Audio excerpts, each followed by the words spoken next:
Session is called to order. All please rise for the invocation to be delivered by Representative Lawrence R. Defensor of the 3rd District of Iloilo.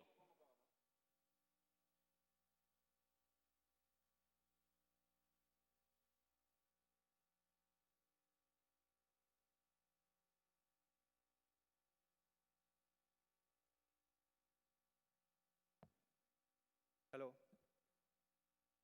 Let us bow our heads and in silence pray for peace and harmony in this house, the home of democracy.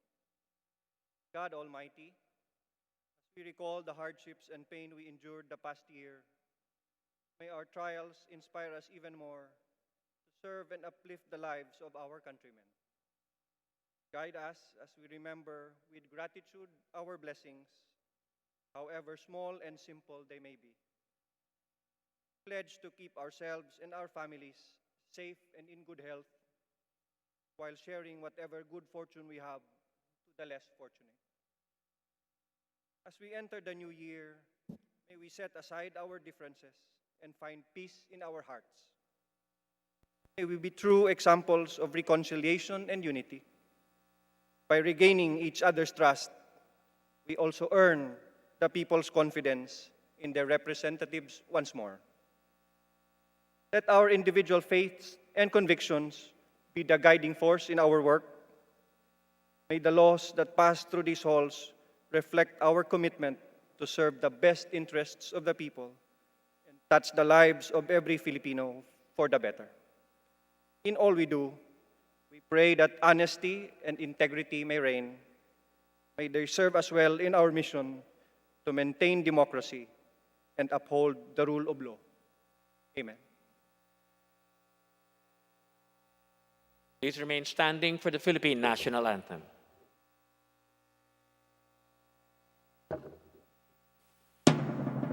Bayang magiliw, perlas ng silanganan, alam ng puso, sa titik mo'y buhay. Lupang hinirang, duyan ka ng magiting, sa manlulupit, di ka pasisingil, sa dagat at bundok, sa simoy at sa langit mong baghaw, may nilang ang tula at awit sa paglayang minamahal. Ang kisap ng watawat mo'y tagumpay na nakikinig, ang bituin at araw niya kailan pa may magdidilim. Lupa ng araw ng maraming pagsinta, buhay ay langit sa piling mo. Aming ligaya dapat may mga atin at mamatay ng dahil sa'yo. Majority Floor Leader. Mr. Speaker, I move that we call the roll of members. Is there any objection? Chair hears none. Motion is approved and the Secretary General is directed to call the roll of members.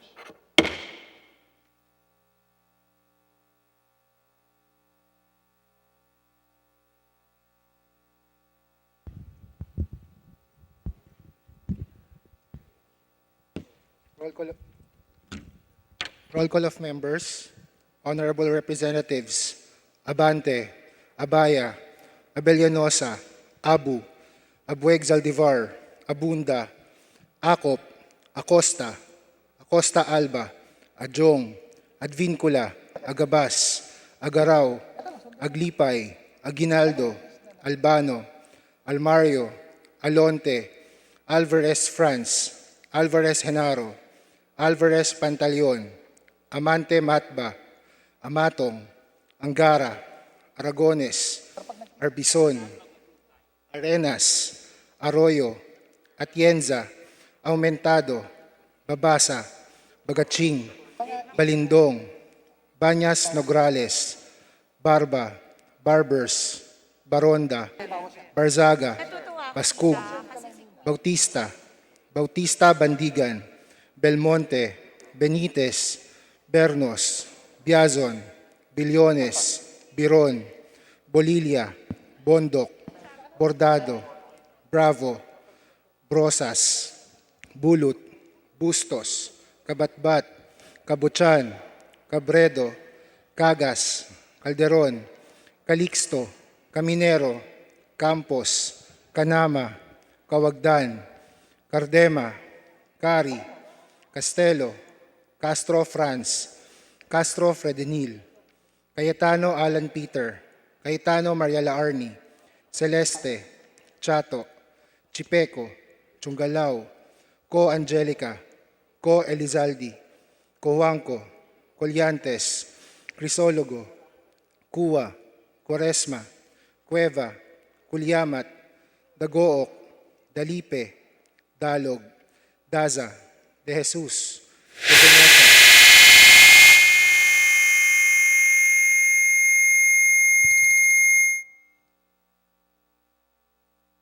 Defensor Lawrence, Defensor Michael, De Los Santos, Deloso Montalia, Dimaporo Abdullah, Dimaporo Khalid, Duavit, Duhali, Duterte, D. Faustino Ino, D. Faustino Michael, D. Ian, Ebcas, Ecleo, Elago, Enverga, Erice, Erigel, Ermita Buhain, Escudero, Espina, Espino, Estrella, Fariñas Ria, Fariñas Rudis Cesar, Fernandez, Fernando, Ferrer Juliet, Ferrer Luis, Flores, Fortun, Fortuno, Frasco, Fuentebella, Gaite, Garbin, Garcia Jose Enrique, Garcia Pablo Jan, Garcia Vincent, Garin Janet, Garin Sharon, Gasataya,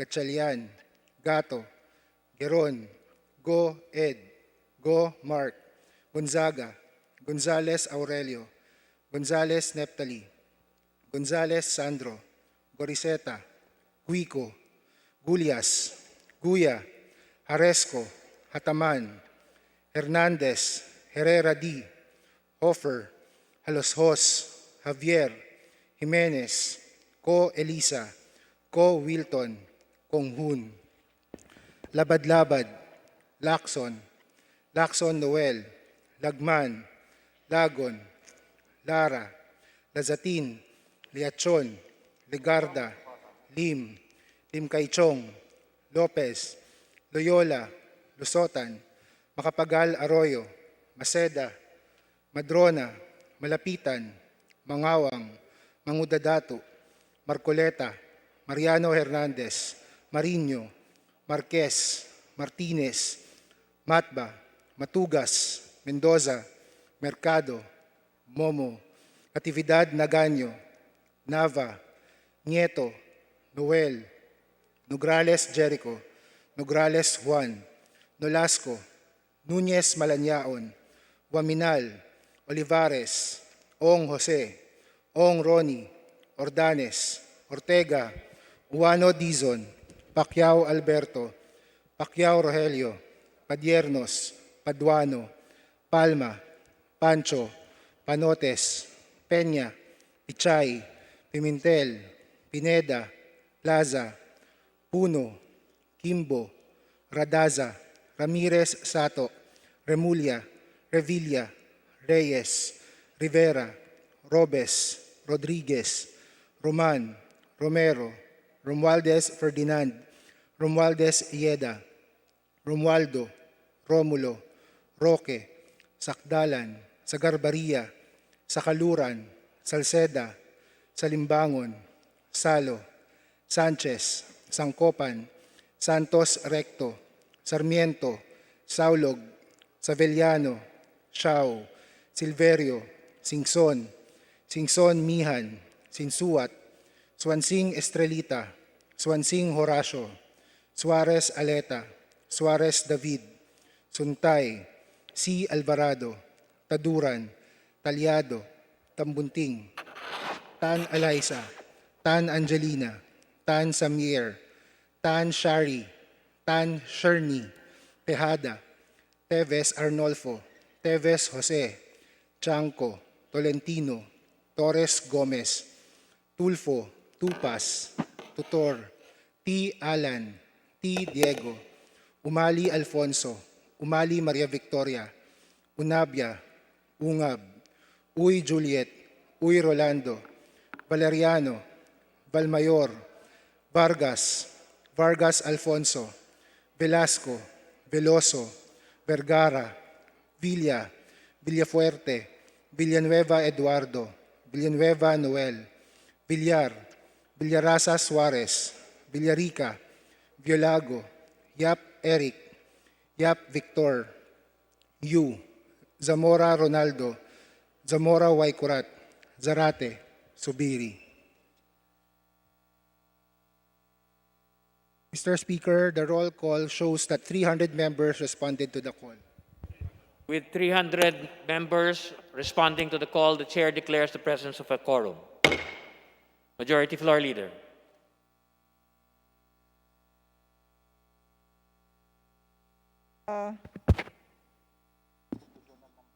Mr. Speaker, I move for the approval of the journal number 18. Number 13, dated December 14 to 16, 2020. So move, Mr. Speaker. There is a motion to approve the journal number 13 for Monday to Wednesday, December 14 to 16. Is there any objection? The chair hears none. Motion is approved. Majority Floor Leader. Mr. Chairman, Mr. Speaker, I move that we take up the reference of business. Reference of business, Mr. Is there any objection? And Chair request hears that none. Secretary General be directed to read the title of the bills on first reading. Is there any So move, Mr. objection? Chair. The chair hears none. Motion is approved, and the Secretary General is directed to read the titles and resolutions on first reading for referral to the appropriate committees.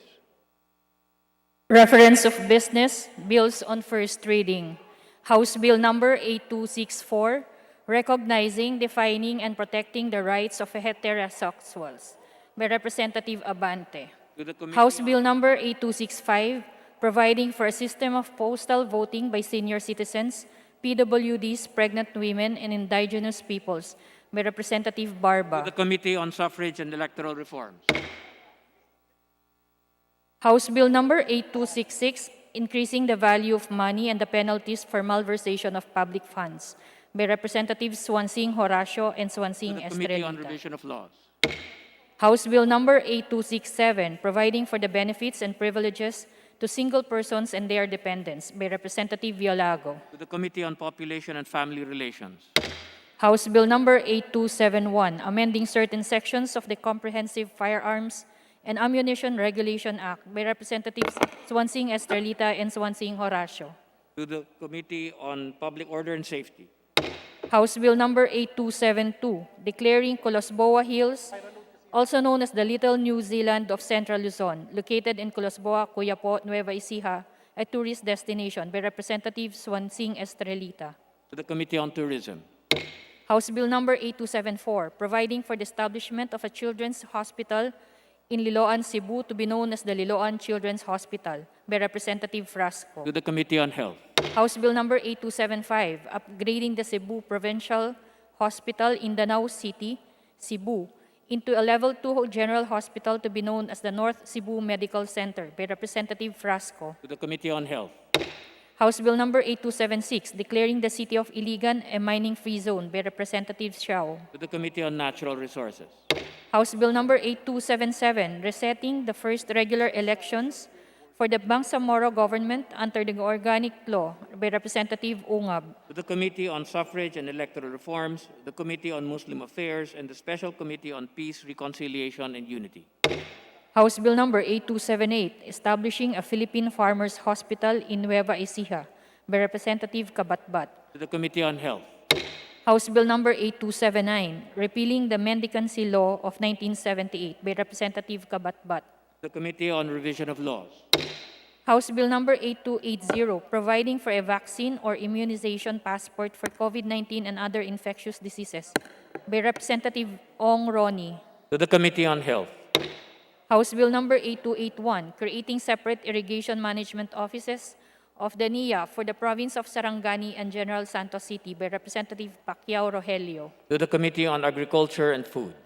House Bill number 8282, excluding certain portions of the Naval Station San Miguel in the municipalities of San Narciso and San Antonio, province of Zambales, from the operation of Proclamation 938 and declaring the excluded portions open to disposition under the provisions of Republic Act No. 730 as amended to qualified occupants without public auction by Representative Deloso Montalia. To the Committee on Natural Resources. House Bill Number 8283, converting the municipality of Manolo Fortich in the province of Bukidnon into a component city to be known as the City of Manolo Fortich by Representatives Acosta Alba, Flores, Subiri, Roque, Rodriguez, Romualdo, Dimaporo Khalid, T. Diego, Oaminal, and Uy Juliet. To the Committee on Local Government. House Bill Number 8284, providing for the manner of election of the elective members of the Sangguniang Panlalawigan of Laguna, representing the cities of San Pedro, Santa Rosa, and Binyan, by Representatives Fernandez and Alonte. To the Committee on Suffrage and Electoral Reforms. House Bill Number 8285, providing mechanisms necessary for the immediate procurement, distribution, and administration of COVID-19 vaccines, by Representative Salceda. To the Committee on Health. House Bill Number 8286, extending the franchise granted to Amado L. Ola, presently known as Estate of Mr. Amado L. Ola, OPC, doing business as Amapola Broadcasting System, by Representative Mangudadatu. To the Committee on Legislative Franchises.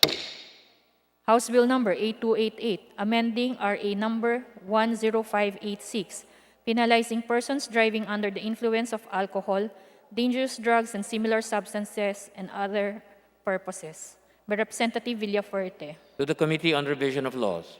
House Bill Number 8289, regulating crematories, by Representative Villafuerte. To the Committee on Health.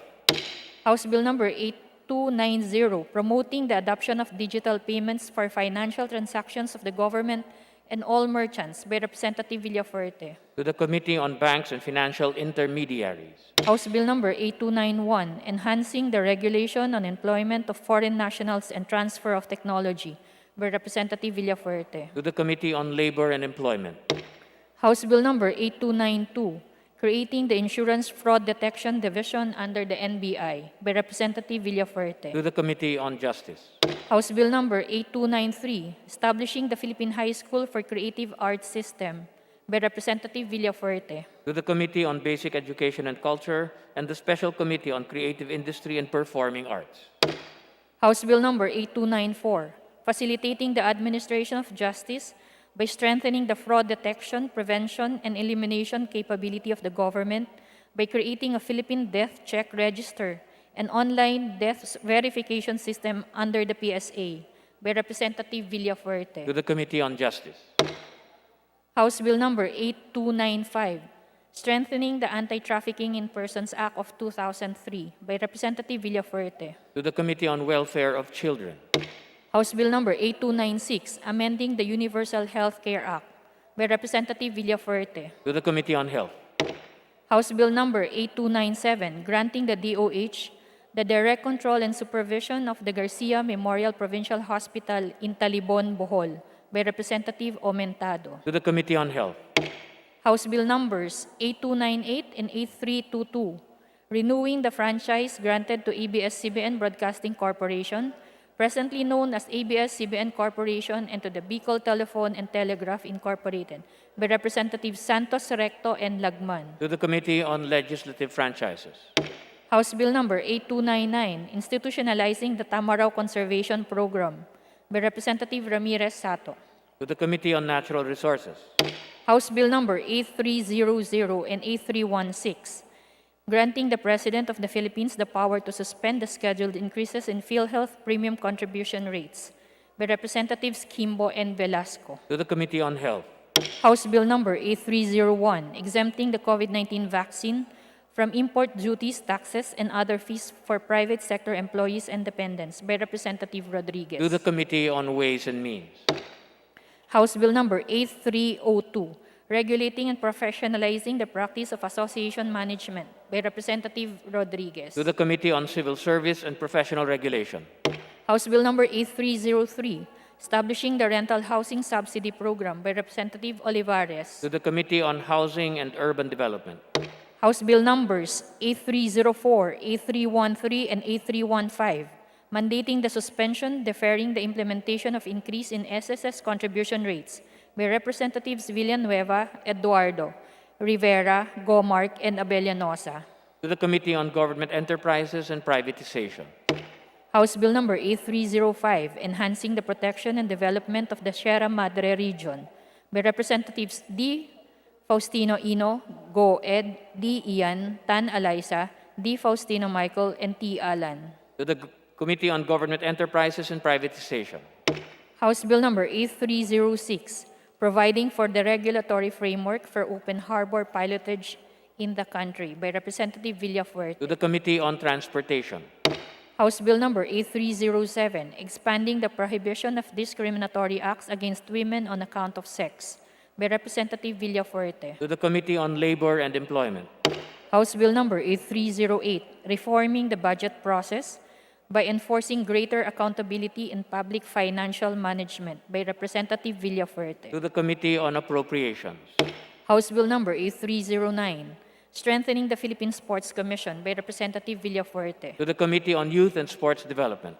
House Bill number A310, removing the automatic increase of contributions of the Social Security System by Representatives Zarate, Gaite, Culyamat, Castro Franz, Brosas, and Elago. To the Committee on Government Enterprises and Privatization.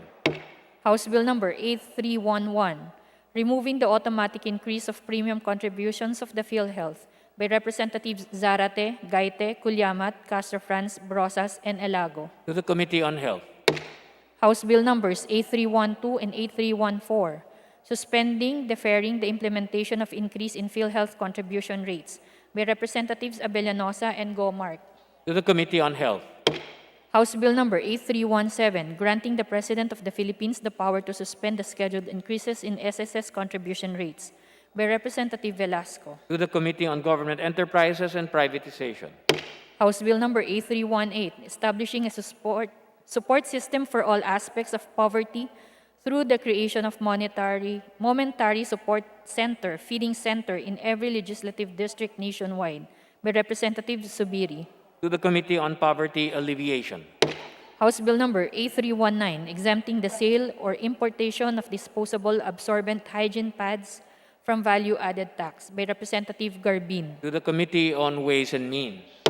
House Bill number A320, recognizing CCF Life Academy Foundation Incorporated as an educational institution of international character by Representative Romulo. To the Committee on Basic Education and Culture. House Bill number A321, mandating the establishment of healthcare information management systems in all medical service providers by Representative Lopez. To the Committee on Health. House Bill number A323, establishing the Philippine Forensic Science Institute and appropriating funds therefore by Representative Castelo. To the Committee on Science and Technology. House Bill number A324, granting tax incentives to all employers and Philippine common carriers for the importation of the coronavirus vaccines for both the private and public sector workforce by Representatives De Jesus, Dagook, Ebcas, and Guya. To the Committee on Ways and Means. House Bill number A325, mandating the language accessibility of disaster-related information by Representative Cabot. To the Committee on Disaster Resilience. House Bill number A326, creating the Special Mass Transit System Support Fund by Representative Cabochan. To the Committee on Transportation. House Bill number A327, creating programs for the incarcerated parents and their children by Representative Cabochan. To the Committee on Justice. House Bill number A328, granting birthday cash gift amounting to 1,000 pesos to registered PWDs by Representative Cabochan. To the Special Committee on Persons with Disabilities. House Bill number A329, strengthening the Philippine Public Library System by Representative Cabochan. To the Committee on Basic Education and Culture. House Bill number A330, extending the period for the conduct of plebiscite for the ratification of Presidential Proclamation number 1057 series of 2020 of His Excellency President Rodrigo Roa Duterte declaring the city of San Jose del Monte as a highly urbanized city and for other purposes by Representative Robes. To the Committee on Suffrage and Electoral Reforms. Resolutions. House Resolution number 1437, expressing full support of the House in the observance and celebration of International Migrants' Day and affirming the Philippines' commitment to protect the rights and welfare of Filipino migrants all over the world, by Representatives Cayetano Alan Peter, Cayetano Mariela Arni, Villafuerte, Abu Fernandez, Tolentino, Defensor Michael C. Alvarado, Abaya, Erice, and Bagatsing. To the Committee on Overseas Workers Affairs. House Resolution 1438, urging the President to grant 5,000 pesos gratuity pay to job order and contract of service workers in government for fiscal year 2020. By Representatives Gaite, Zarate, Colyamat, Castro Franz, Brosas, and Elago. To the Committee on Civil Service and Professional Regulation. House Resolution 1439, urging the House to investigate the EJK of Dr. Mary Rose Sanselan and Edwin Sanselan in Gihulngan City, Negros Oriental after being victims of red tagging, by Representatives Colyamat, Zarate, Gaite, Brosas, Castro Franz, and Elago. To the Committee on Rules. House Resolution 1440, urging the PNRI, the DOST, and all concerned agencies to release the names of the brands found to contain adulterated or counterfeited honey, by Representative Barba. To the Committee on Science and Technology. House Resolution 1441, expressing the commendation and strong support of the members of the Central Luzon Bloc of the House to Honorable Rexlon T. Gatchalian and other officials of the City of Valenzuela for their bold stance in ensuring the unimpeded flow of traffic in the NLEX following the technical glitches which resulted from the North Luzon Expressway Corporation full but haphazard implementation of the RFID system, by Representatives Wansing Estrelita, Deloso Montalia, C. Alvarado, Angara, Macapagal Arroyo, Bondok, Coangco, Garcia Jose Enrique, Conghun, Lazatin, Natividad Naganyo, Pancho, Robes, Roman, Silverio, Vergara, Villanueva Noel, Villarica, Violago, and Yap Victor. To the Committee on Transportation. House Resolution 1442, directing the DOE and other concerned agencies to defer the review the legality and propriety of DOE-issued Department Circular Number 2019-01-001 by Representatives De Jesus, Dagook, Ebcas, and Guya. To the Committee on Energy. House Resolution 1443, directing the Defeat COVID-19 Ad Hoc Committee to investigate into the national government's vaccination program and plans against the SARS-CoV-2 virus that ultimately causes COVID-19, by Representatives Zarate, Gaite, Colyamat, Brosas, Castro Franz, and Elago. To the Committee on Rules. House Resolution 1444, calling for the immediate and unconditional release of the 7 human rights defenders arrested on International Human Rights Day, by Representatives Elago, Castro Franz, Zarate, Gaite, Colyamat, and Brosas. To the Committee on Human Rights. House Resolution 1445, urging Committee on Human Rights to condemn the killings of mother and son Sonia Rufino Gregorio and Frank Anthony Gregorio by Police Senior Master Sergeant Jonel Nuesca in Paniki, Tarlac, and to investigate the continuing police brutality in the country, by Representatives Colyamat, Zarate, Gaite, Brosas, Castro Franz, and Elago. To the Committee on Rules. House Resolution 1446, directing the appropriate committee of the House to inquire on the killings of Sonia and Frank Gregorio by an official of the PNP and the effectiveness of the agency's policies and trainings and evaluating the performance and mental fitness of its personnel, by Representative Kimbo. To the Committee on Rules. House Resolution 1447, urging the DOTR, PPA, Maritime Industry Authority, PNP, HPG, and the DILG to take immediate action against congestion and allegations of corruption in the Port of Matnog and other local ports, by Representative Sarmiento. To the Committee on Rules. House Resolution 1448, urging the NPC, Internal Affairs Service, and the PNP to immediately impose sanctions and initiate administrative and criminal cases against erring police officers who have an unusually high number of offenses and cases, by Representative Sarmiento. To the Committee on Public Order and Safety. House Resolution 1449, urging the House to investigate the killing of 9 Tumandok indigenous peoples leaders and the arrest of 18 others during the synchronized operations of police and the military forces in Capiz and Iloilo, by Representatives Colyamat, Zarate, Gaite, Brosas, Castro Franz, and Elago. To the Committee on Rules. House Resolution 1450, calling for the DTI, DSWD, National Commission on Senior Citizens, National Commission on Disability Affairs, and other relevant government agencies to immediately draft and implement guidelines on the applicability of senior citizens and PWD discounts and privileges to all online transactions by Representative Ordanes. To the Special Committee on Senior Citizens and the Special Committee on Persons with Disabilities. House Resolution 1451, calling for an urgent inquiry by the Committees on Health and Good Government and Public Accountability into the VIP COVID-19 vaccination of PSG personnel using unauthorized and unregistered vaccines by Representatives Castro Fran, Zarate, Gaite, Culiamat, Brosas, and Elago. To the Committee on Rules.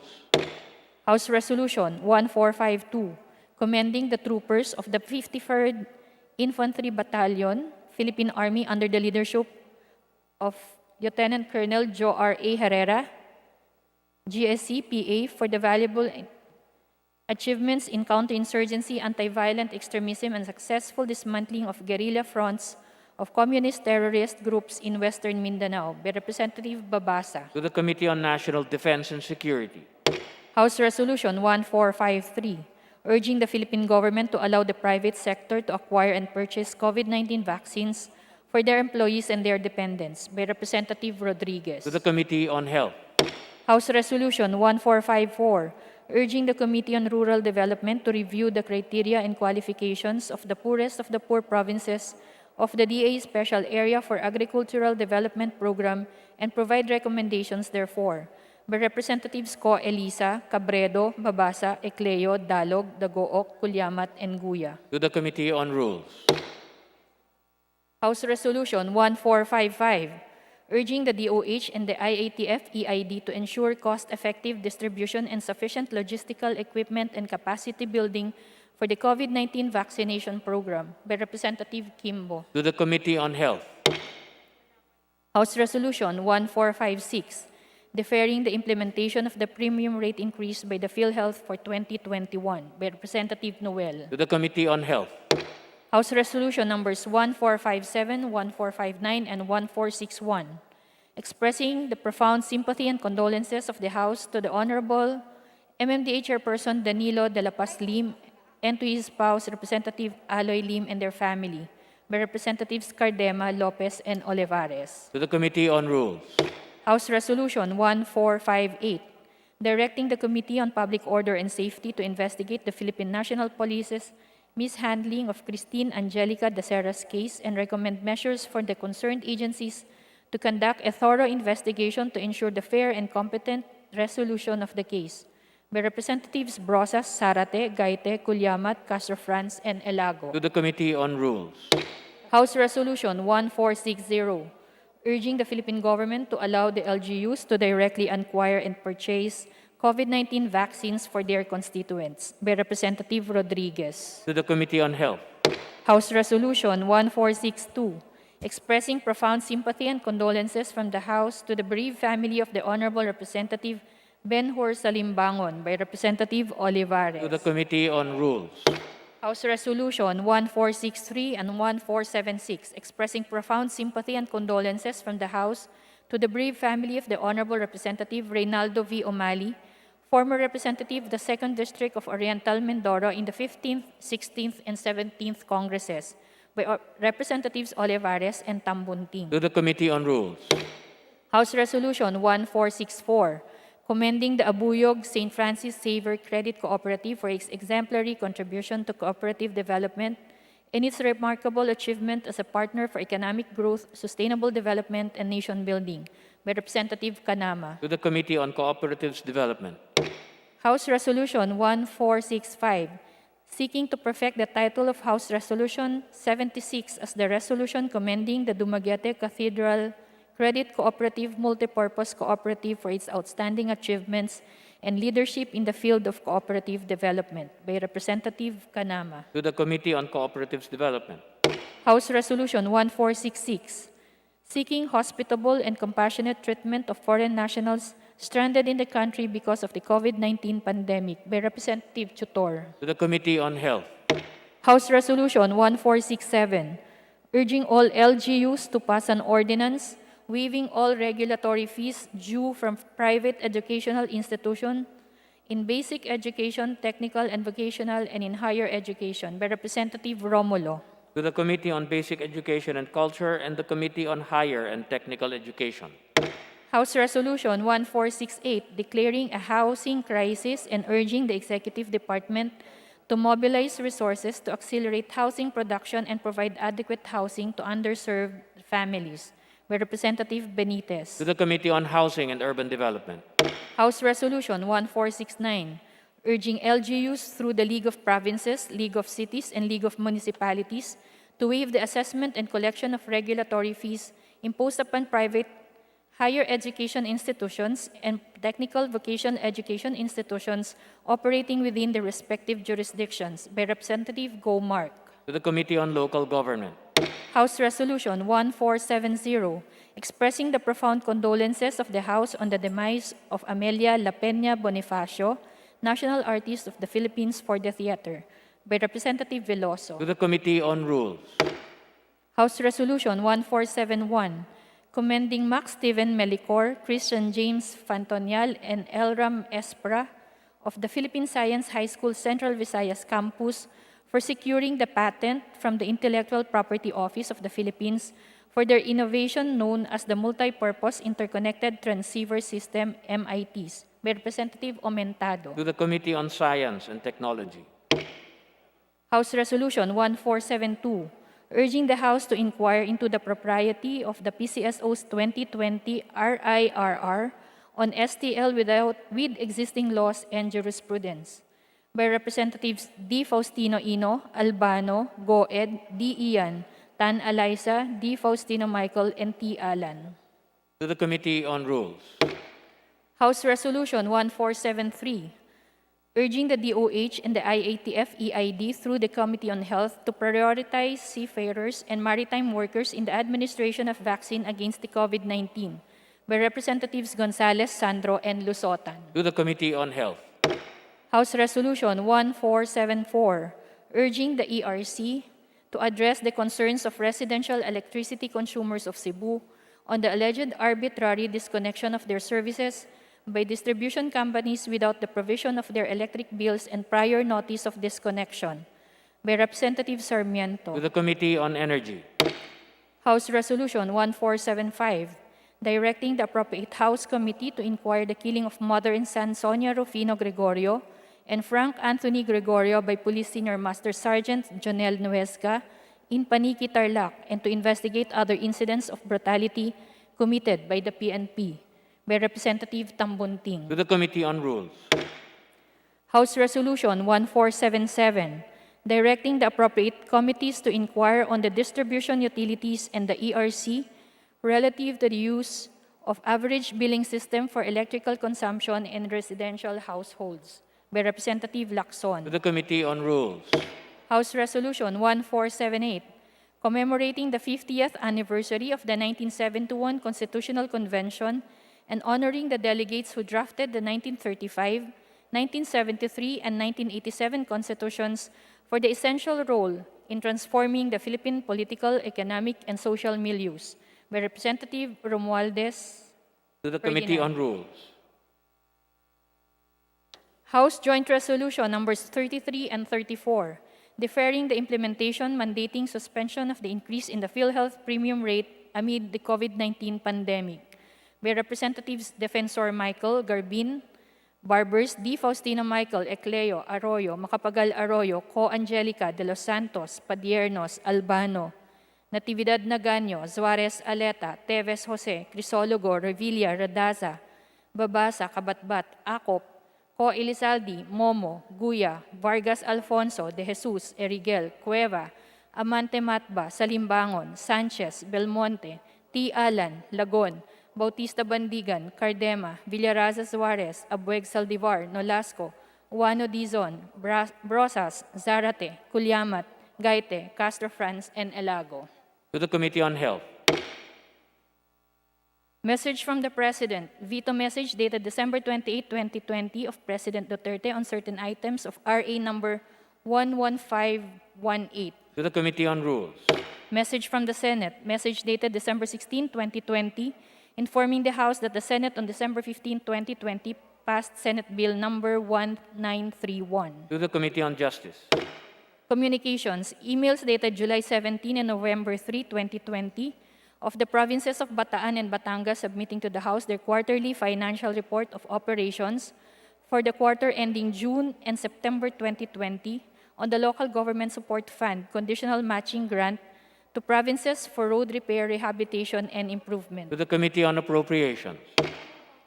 Letters and emails from several municipal mayors, city mayors, and provincial governors informing the House on their reports on fund utilization and status of programs, projects, activities, implementation relative to Bayanihan Grant to cities, municipalities, and provinces for certain months of 2020.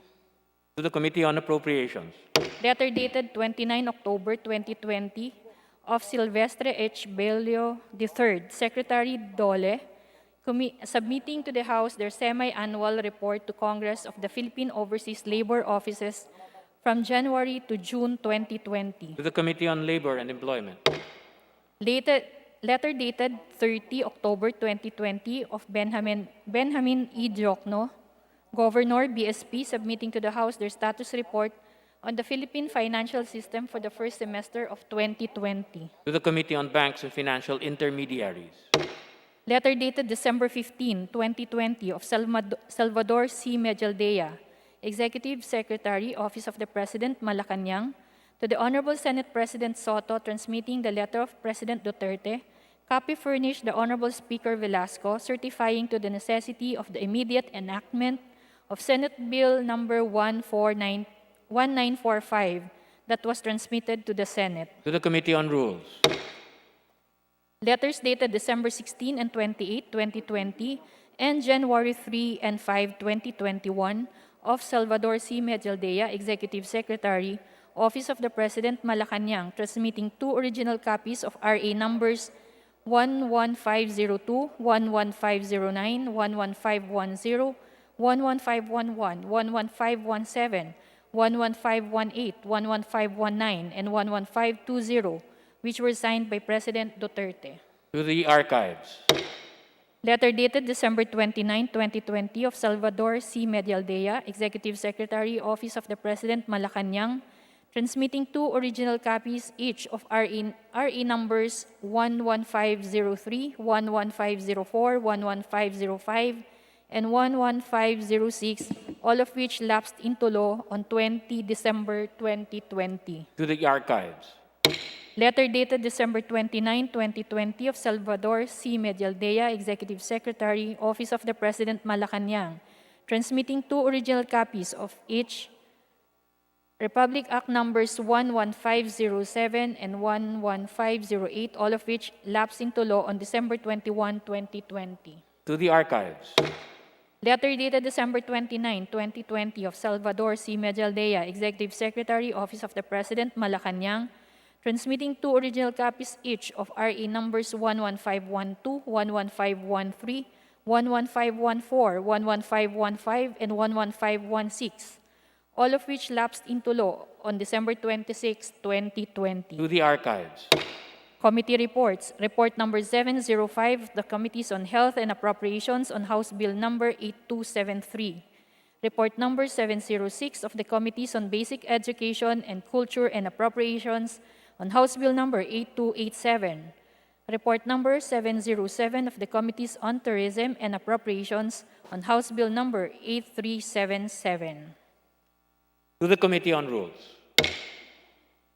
Majority Leader. Mr. Speaker, today being Monday and pursuant to our rules, I move that we open the privilege hour. Is there any objection? Here's none. Motion is approved and the Chair declares a privilege hour. Majority Leader.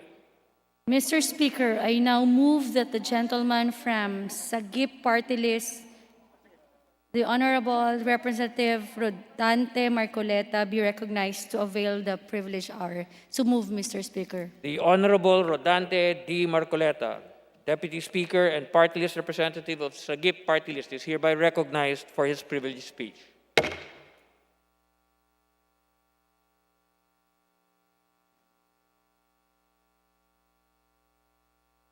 Maraming salamat po, Mr. Speaker, at sa mga kasamahan natin sa kapulungang ito. Mr. Speaker, in the Declaration of Principles and Policies, the Rules of the House, paragraph 2 states, public office is a public trust. The House of Representatives and every member thereof are accountable to the people at all times. They shall perform their legislative mandates with utmost competence, efficiency, effectiveness, integrity, and fidelity to the people's welfare. In addition, Rule 20, Section 142 provides, there is hereby established in the House the following Code of Conduct. A member shall act at all times in a manner that shall reflect credibility in the House. Republic Act 6713 provides in Section 4, Paragraph C as follows. Justness and sincerity. Public officials and employees shall remain true to the people at all times.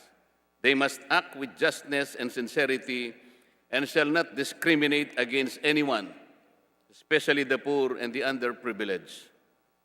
They shall at all times respect the rights of others and shall refrain from doing acts contrary to law, good morals, good customs, public policy, public order, public safety, and public interest. Mr. Speaker, I made reference to these guideposts in order for us to be reminded as to what we are. A set of moral compass to guide us as to who we are. Slides 1, 2, 3, please.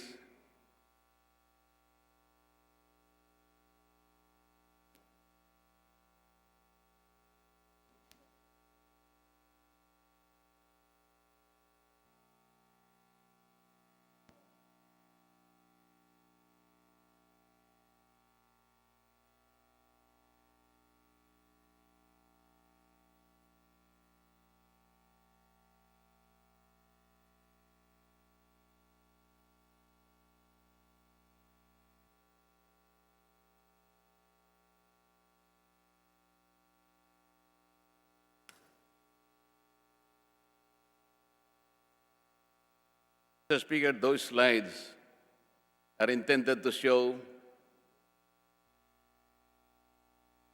the demolition that took place in Osamis City between the months of April to August of last year.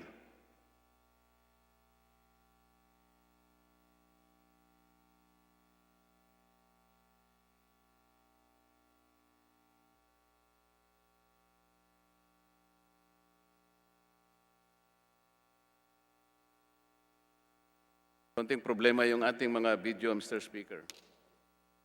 As I said, these video clips were taken, Mr. Speaker, in Osamis City, Misamis Occidental, sometime between April and August last year, in the middle of the pandemic, in connection with the implementation of 19KJ 0186 project entitled Construction of Multipurpose Building Housing Project Cluster, including site development through the initiative of Deputy Speaker Henry Waminal. Based on the 102-page fiscal year 2019 status of contract report issued by DPWH Region 10 with Bukidnon 1st District Engineering Office as implementing agency, this so-called multipurpose housing project was already 71.36% completed as of January 31, 2020. First, this must be checked, Mr. Speaker, because it does not appear to be the fact on the ground as we speak. Can we have slide 4, please?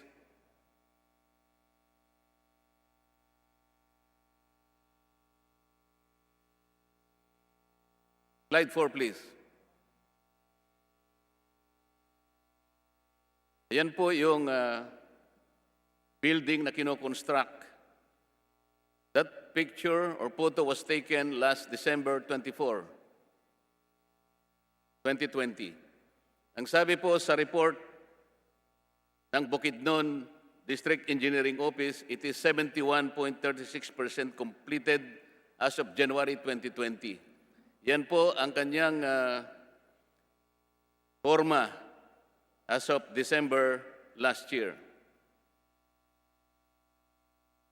How can a project that barely started in April 2020 be 71% finished on January 31, 2020, Mr. Speaker?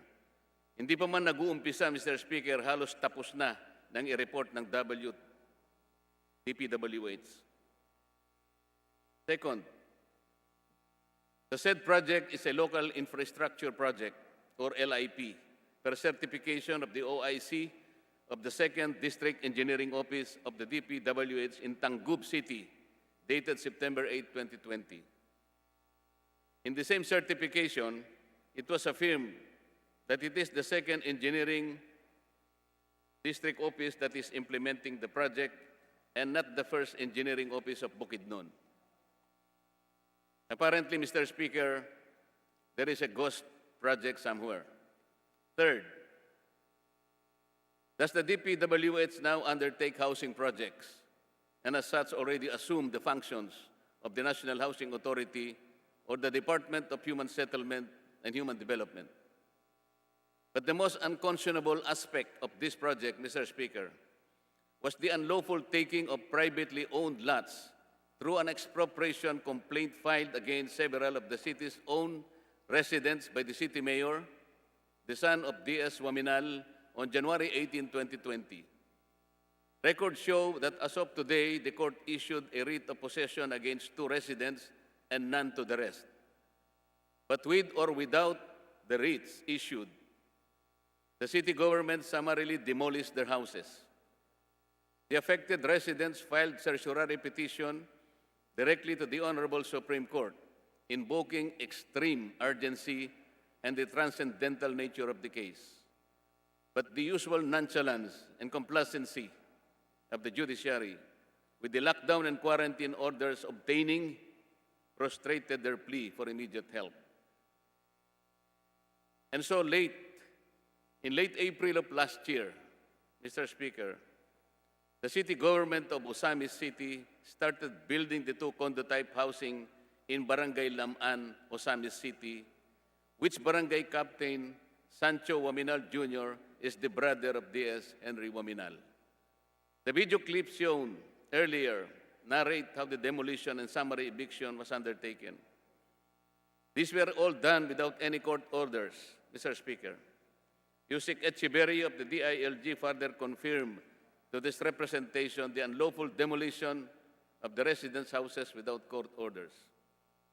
Mr. Speaker, in July last year, this representation communicated with D.S. Waminal, advising him to the effect that due process must be observed in implementing his project. Again, those video clips will confirm that my advice fell on deaf ears, Mr. Speaker.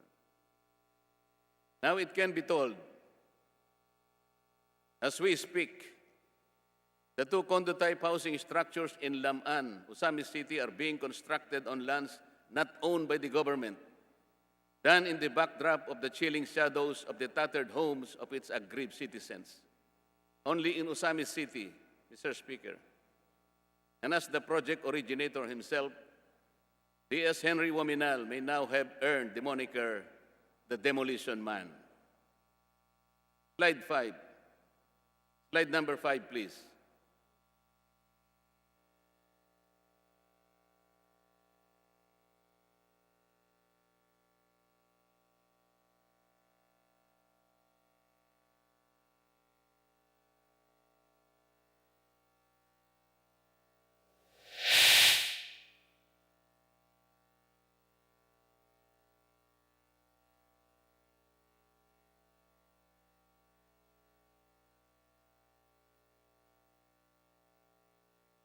Problema ang sound, Mr. Speaker, but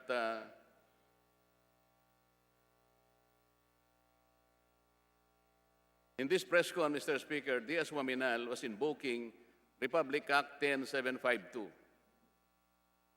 in justifying the expropriation of lands for the so-called housing project. He maintains that it is a national project contrary to the certification of the district engineer of the DPWH. In that particular press con, Mr. Speaker, when Diaz Waminal was already referring to Section 6 of that law, he abruptly stopped. Why? Because this provision clearly shows that the expropriation proceedings must always be initiated through the Office of the Solicitor General or the Office of the Government Corporate Counsel or the deputized government or private counsel. Who initiated the expropriation of property in question in Lam'an, Osamis City? The city government of Osamis, represented by the mayor, son of Diaz Waminal, and in the barangay, captained by his brother. Did he coordinate with the Office of the Solicitor General or the Office of the Government Corporate Counsel? No, Mr. Speaker. Was the government of Osamis City deputized to initiate the expropriation? No, Mr. Speaker.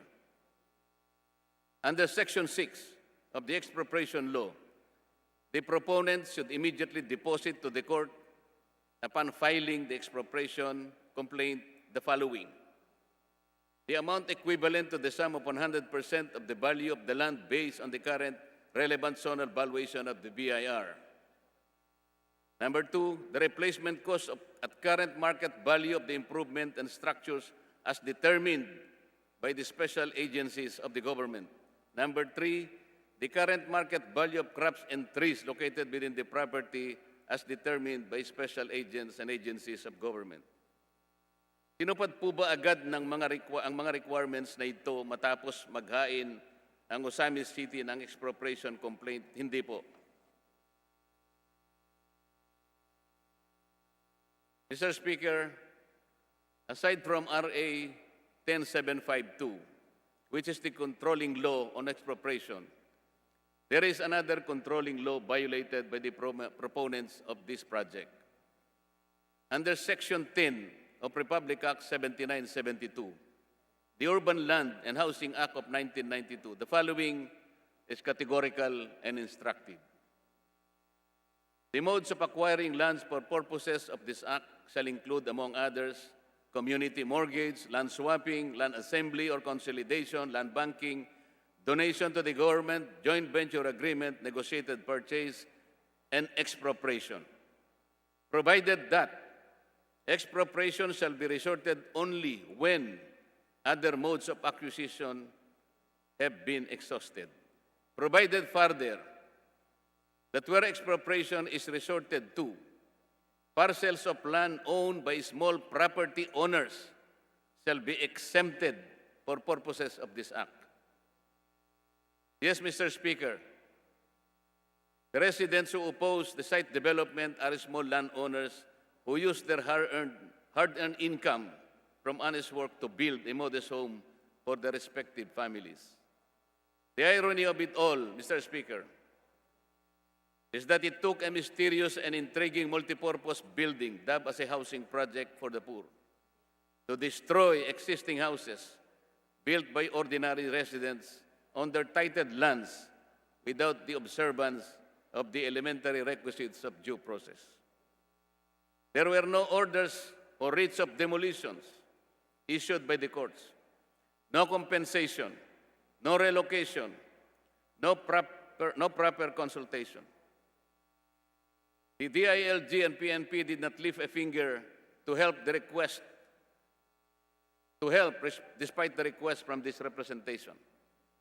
But that is another point to be dealt with some other time, Mr. Speaker. What made these demolition and eviction activities even more revolting and unscrupulous, Mr. Speaker, is the fact that these were undertaken at the time of a declared state of calamity throughout the country, as well as a state of public health emergency. It is public knowledge that between mid-March and August this year, the most rigid type of lockdown and stay-home orders were implemented by the government. Yet the proponents of this project, Mr. Speaker, were busy demolishing homes without let-up. This happened, Mr. Speaker, despite the issuance of DILG Memorandum Circular number 2020-068, postponing all administrative demolition during enhanced community quarantine. Clause 2 of that memorandum provides, and I quote, purpose. This memorandum circular is issued to direct all LGUs to postpone all demolition and eviction activities and ensure that all homeless citizens within their jurisdictions are properly accommodated. This circular, Mr. Speaker, ensures that all homeless citizens are accommodated within the respective jurisdictions of LGUs during the pandemic. That is why all the demolition and eviction activities are postponed. The proponents of the project, on the other hand, DS Waminal, Mayor Waminal, and Barangay Captain Waminal conspired to ensure that several of the residents are rendered homeless by destroying their homes and evicting them during the lockdown and pandemic. Slide 6, please.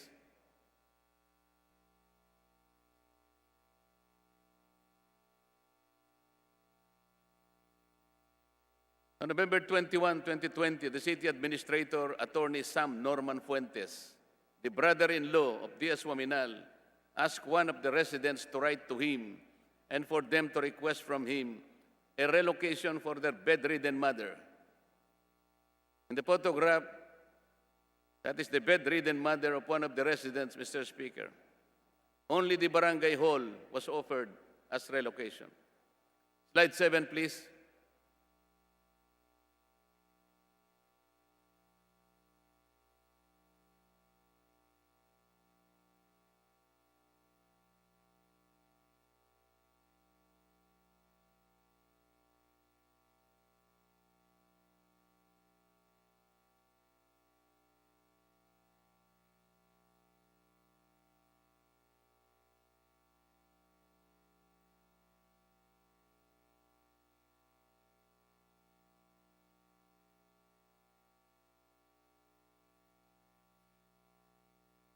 Can you fix the video, please? Walang sound dyan eh. Para makita natin, that's not the one. Slide 6, yan nga. Slide 7, slide 7. Walang sound eh.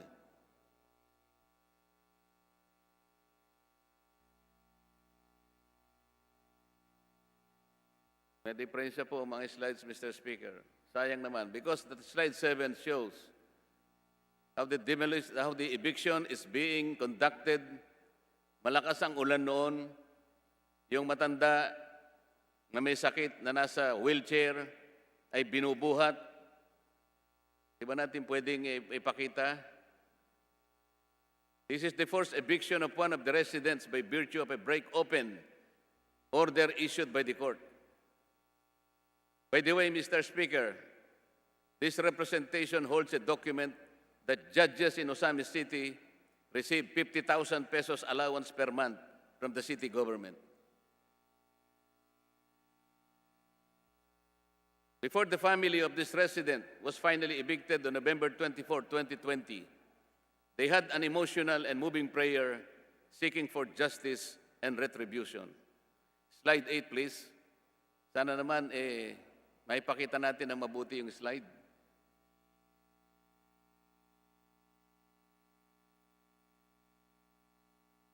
Slide 8 po. Slide 1 and 2 and 3 yan pinapakita ninyo eh.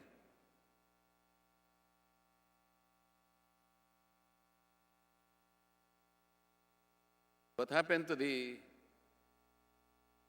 audio system?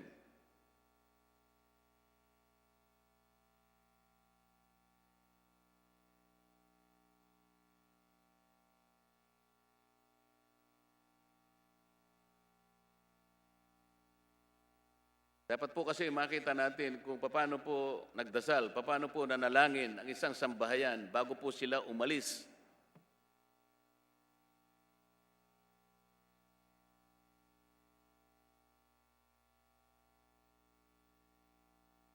Tinesting po nating mabuti kanina yan bago po. Bakit naman po hindi natin maipakita ng mabuti ngayon?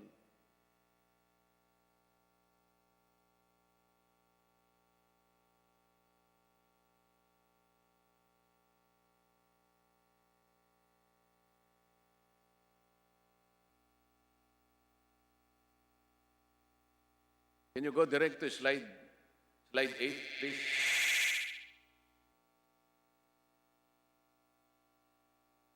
Sound, please.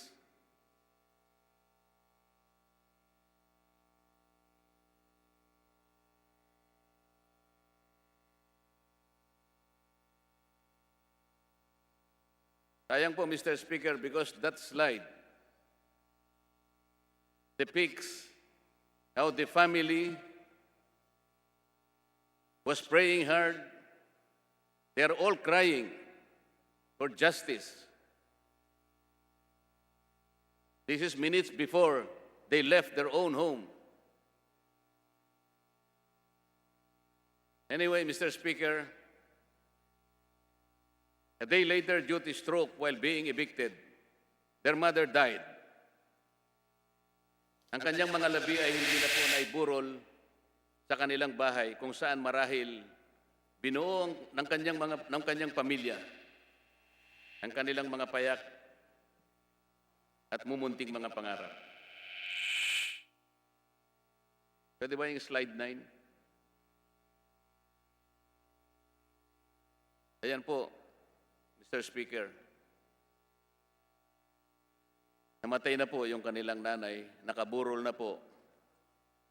Earlier, Mr. Speaker, I referred to a set of rules. The moral compass that will guide us and to constantly remind us as to who we are. Far from becoming into what we should not be. Like tormenting the very constituents that we all vowed to serve. Maraming salamat po, Mr. Speaker, sa inyong panahon. Maraming salamat po sa ating mga kasamahan dito sa loob ng kapulungan. Majority Leader. Mr. Speaker, I move that we refer the speech of the Honorable Deputy Speaker Dante Marcoleta to the Committee on Rules for appropriate action. So move, Mr. Speaker. Is there any objection? The chair hears none. Motion is approved. Majority Leader. Mr. Speaker, next to avail of the privilege hour is the Honorable Franz Castro of the Party List Act Teachers. I move that she be recognized. Is there any objection? The chair hears none. Motion is approved, and the Honorable Franz Castro of the Party List Act Teachers is recognized for her privileged speech.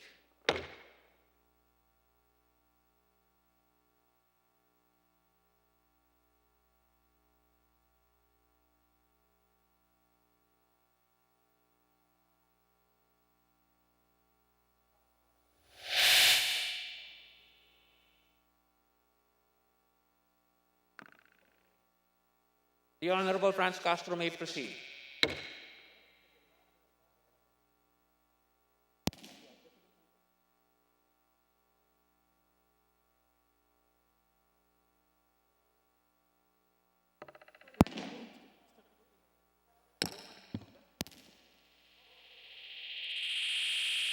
Session suspended.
Session resumes. Majority Leader. Mr. Speaker, I withdraw my formal motion to recognize the Honorable Franz Castro, and instead, I move that we recognize the Honorable Janet Garin of the First District of Iloilo City to avail of the privilege hour. So moved, Mr. Speaker. Is there any objection? The chair hears none. Motion is approved, and the Honorable Janet L. Garin of the First District of Iloilo City is recognized for her privilege speech. Mr. Chair, may I request the Secretariat to please flash my slides?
Next slide, please.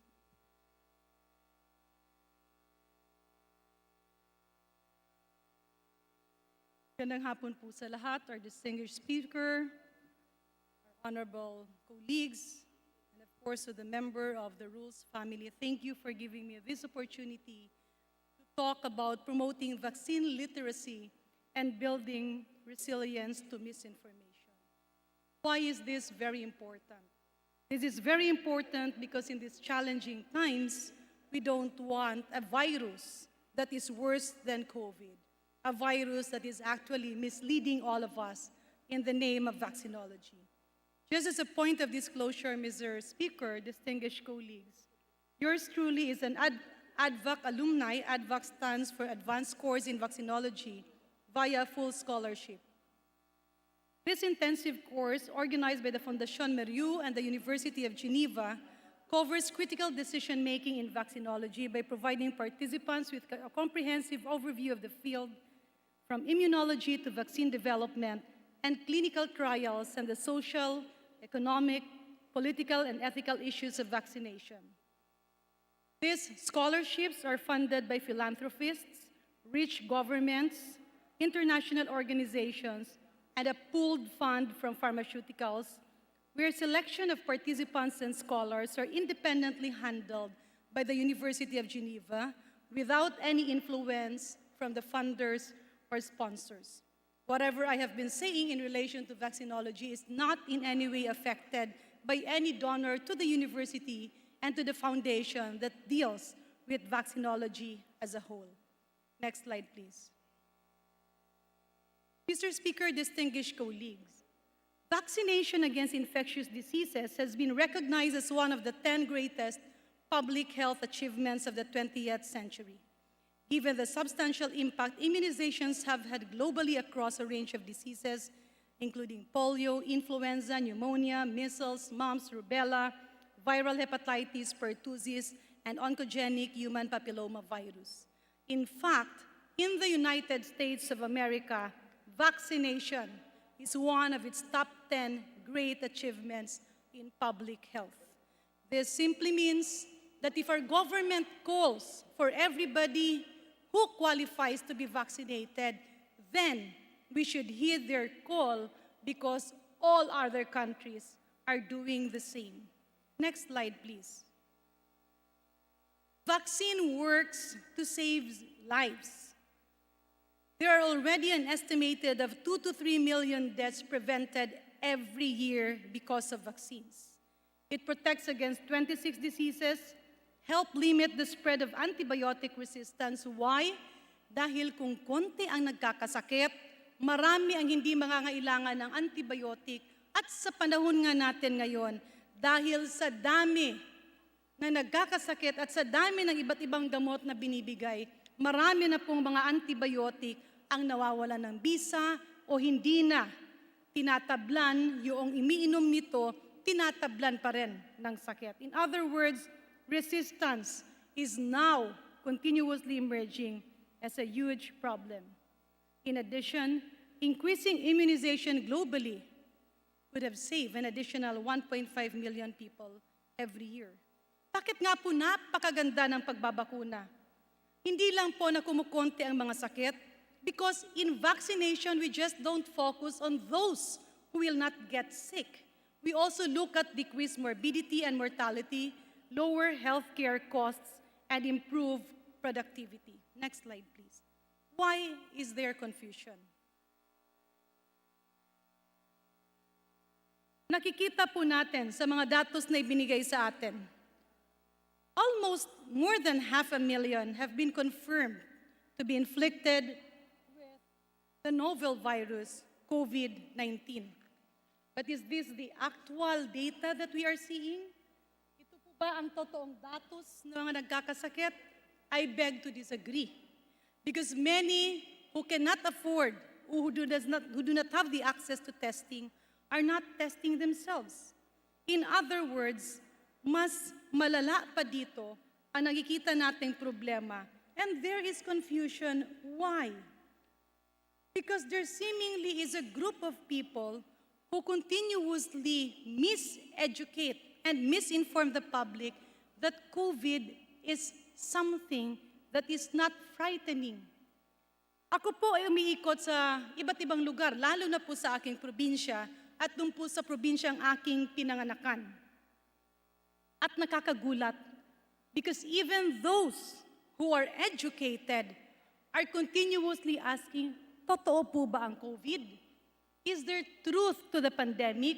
Or baka gawa-gawa lang yan ng ilang mga tao o gawa-gawa lang yan ng gobyerno para magkaroon ng gastusin ng taong bayan?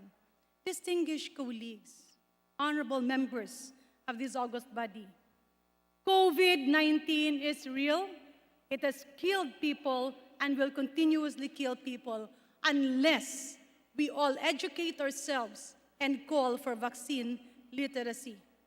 Kaliwat kanan din ang paninira ng kung ano-ano mga produkto meron ang mundo ngayon. Porket ang isang produkto ay galing sa isang bansa, ang sasabihin nila hindi yan maganda without actually looking into the science of it. Next slide, please. Despite the proven clinical and cost-effectiveness of vaccination, vaccines have not yet achieved their full potential. Rates of immunization among children and adults remain suboptimal, leading to a resurgence of some infectious diseases like measles, polio, and Japanese encephalitis. Bakit po ba ito nangyayari? Dahil isang post lang, isang salita lang, kagaya ng measles, nung nagkaroon ng pagsisinungaling sa Amerika ng measles, mumps, rubella vaccine ay nakakakos ng autism, agad marami ang naniwala, marami ang hindi nagpabakuna, marami ang namatay at kumalat ito sa buong mundo. Ang pagbabakuna ay isang paraan para maprotektahan natin ang ating sarili, ang ating pamilya at ang ating mamayanan. Ngunit tila ang dami pa ring agam-agam tungkol sa bakuna at kasabay ng pandemic na dinaranas natin ay mas matinding virus, ang infodemic. Next slide, please. Infodemic refers to the rapid spread of both accurate and inaccurate information about a disease. As facts, rumors, and fears mix and disperse, it becomes difficult to learn essential information about the issue. Pagka marami po ang nagsasalitang hindi naman mga eksperto, naguguluhan ang taong bayan.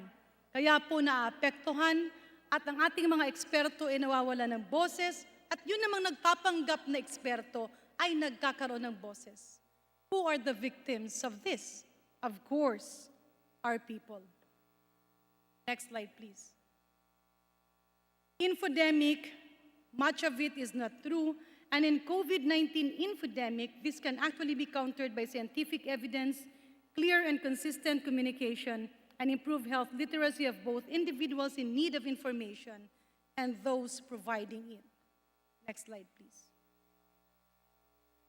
DOH identifies vaccine hesitancy as one of the reasons for measles outbreak. In fact, infodemic has been declared as one of the top 10 global health threats by the World Health Organization in 2019. Dahil hirap na hirap ang mga doktor, hindi lamang po sa Pilipinas, kundi sa buong mundo. Because many scientists, real experts and doctors are very busy in their laboratories, in their hospitals, and dealing with their patients.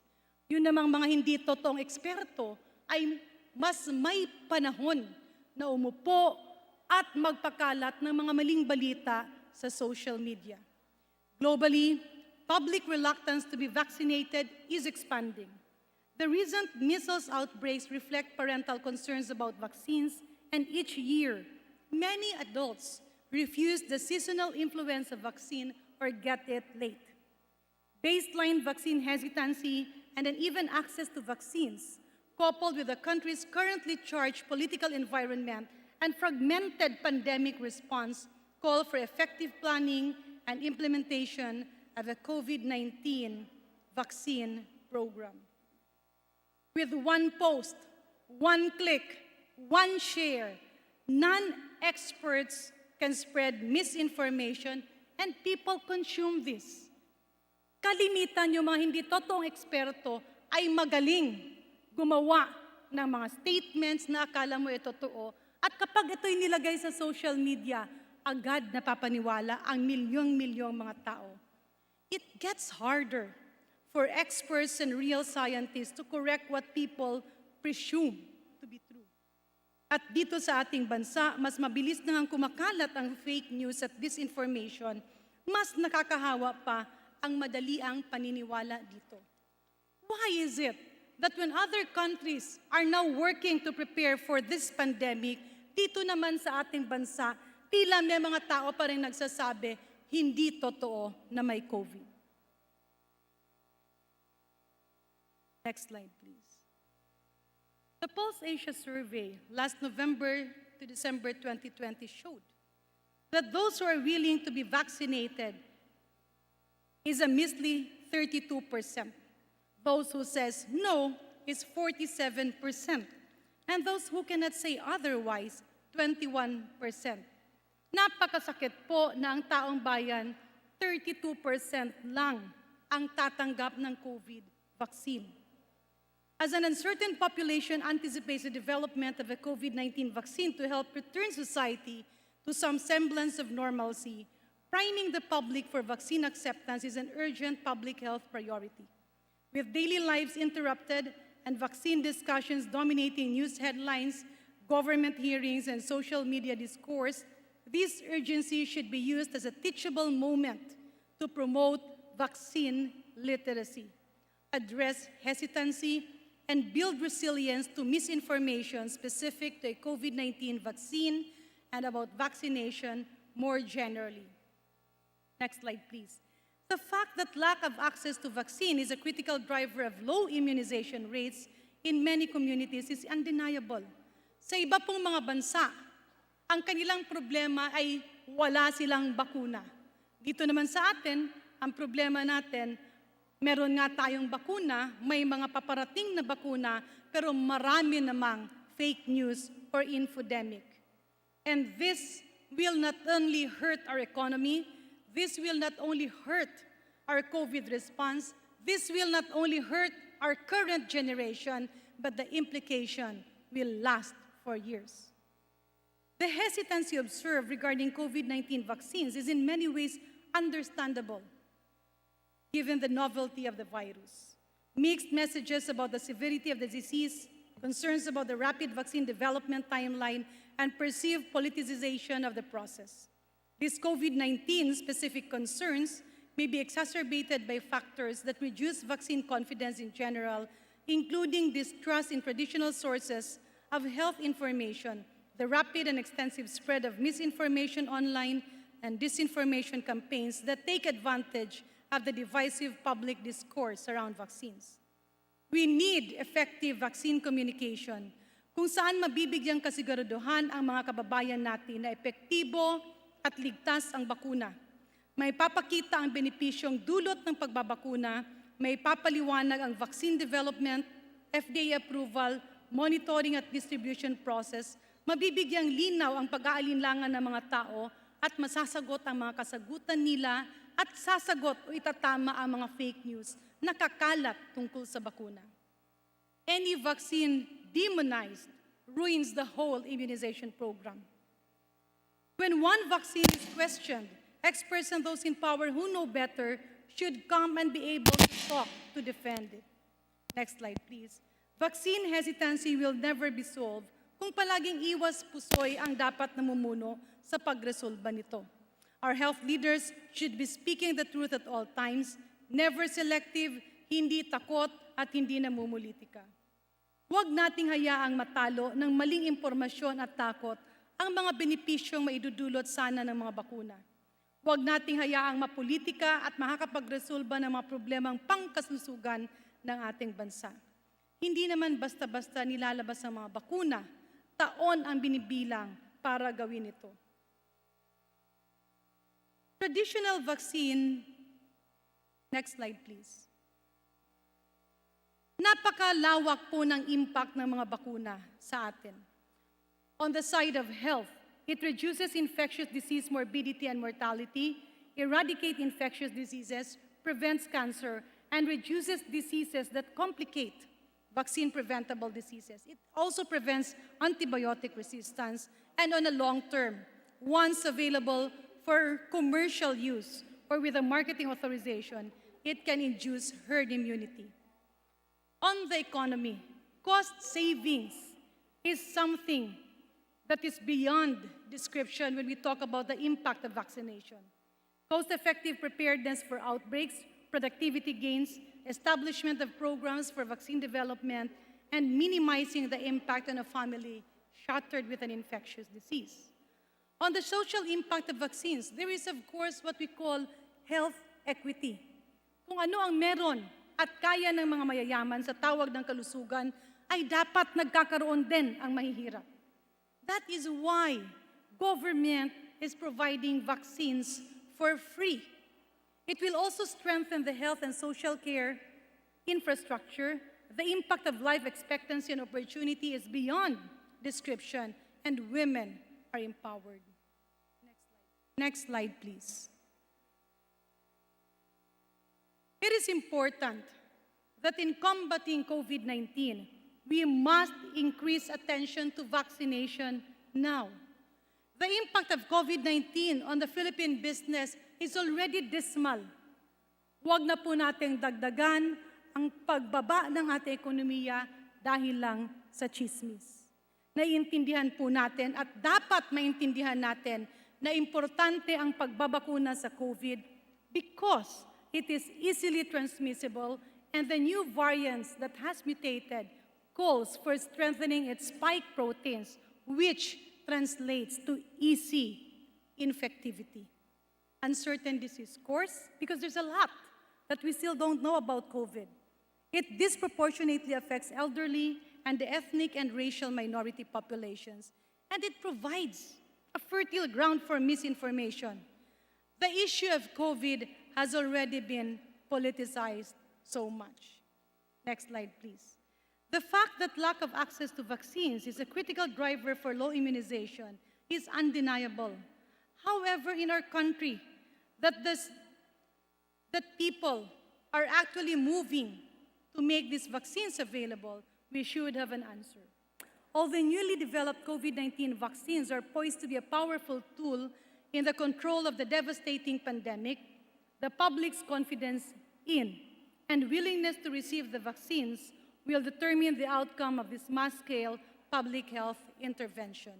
Next slide, please. Next slide, please. What is the cause? Next slide, please.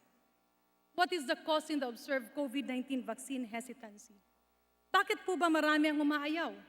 Of course, there's the novelty of the virus, mixed messages about severity of the disease, the concerns about rapid vaccine development timeline, perceived politicization of the process, exacerbated by factors that reduce vaccine confidence in general.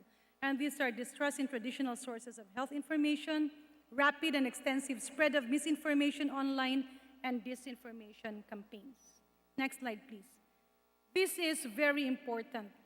The key goals of COVID-19 vaccination communication is to provide assurance of vaccine safety and efficacy, highlight the collective and individual benefits of vaccination, address vaccine hesitancy, and respond to dominant concerns without judgment or overly directive language. Monitor misinformation and immediately develop counter messages. Next slide, please. Next slide, please. Traditional vaccine development can take 15 years or more. Nakikita po natin sa slide na ito that traditional vaccine development pipeline is exemplified here in the absence of a pandemic.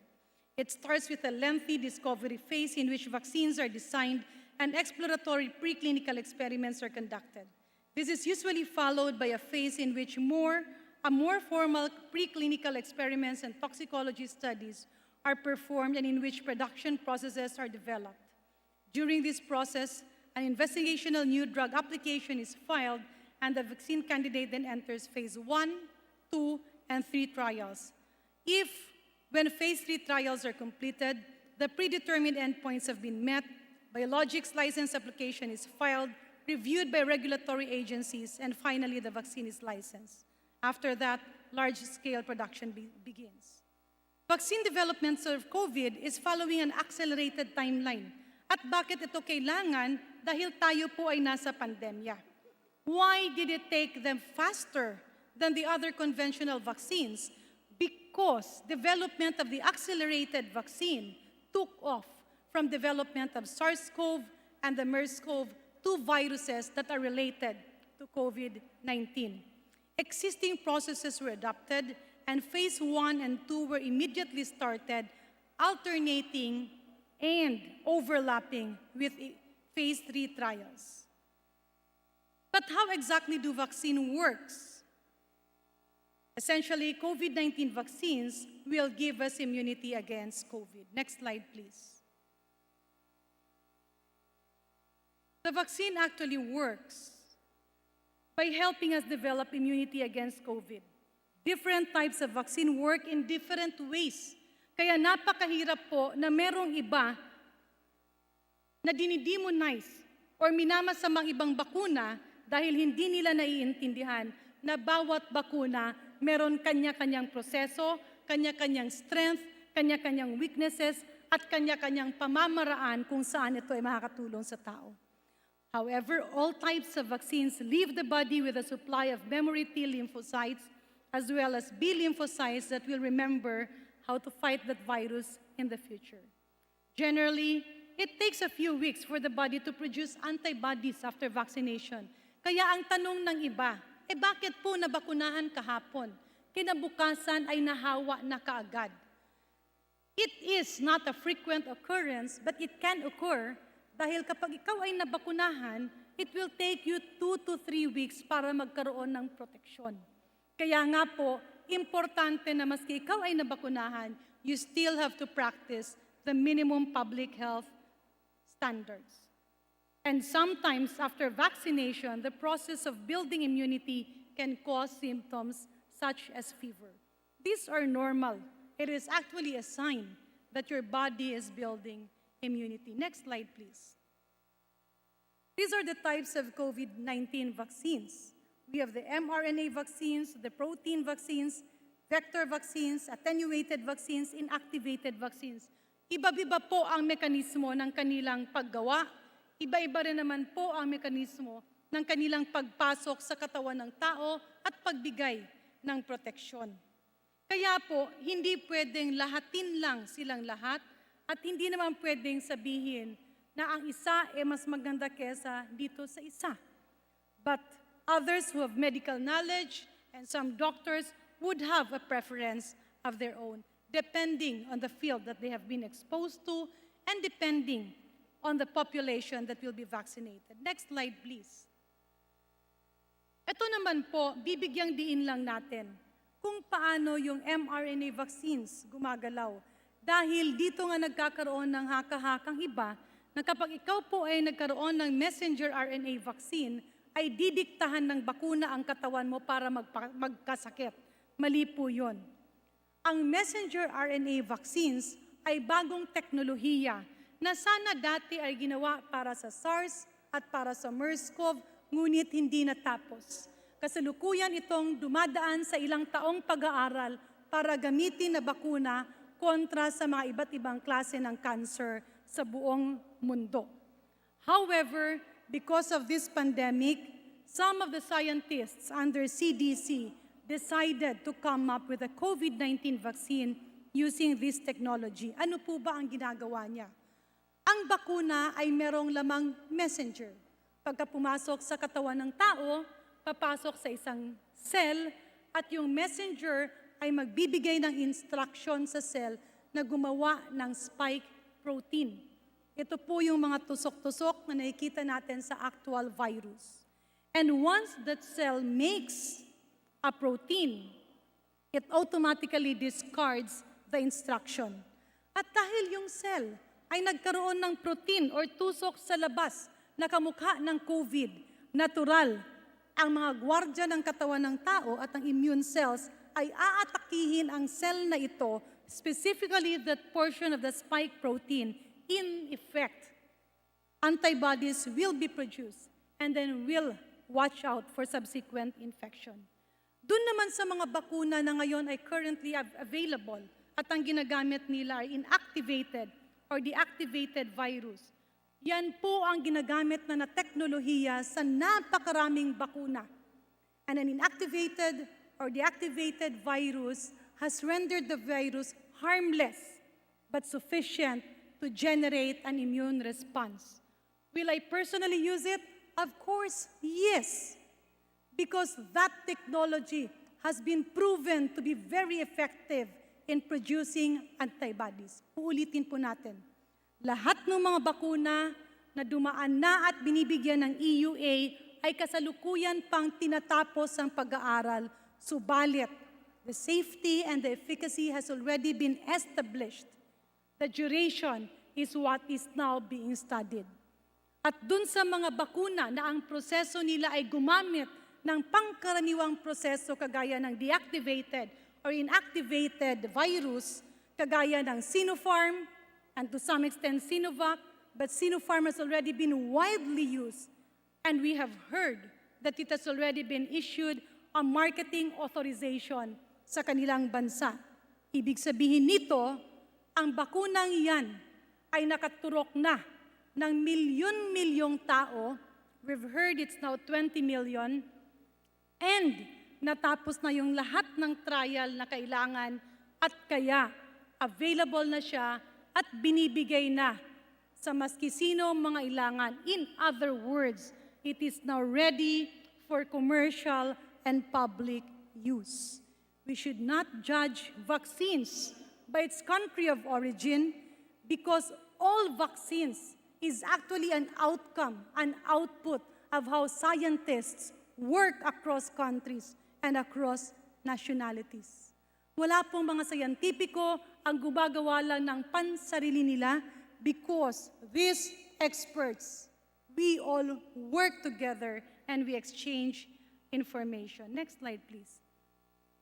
Bottom line, each vaccine is distinct when it comes to efficacy, storage, dosing, and even production. Next slide, please.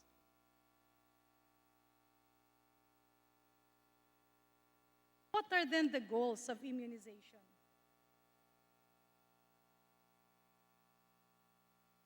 Immunization covers a lot of things.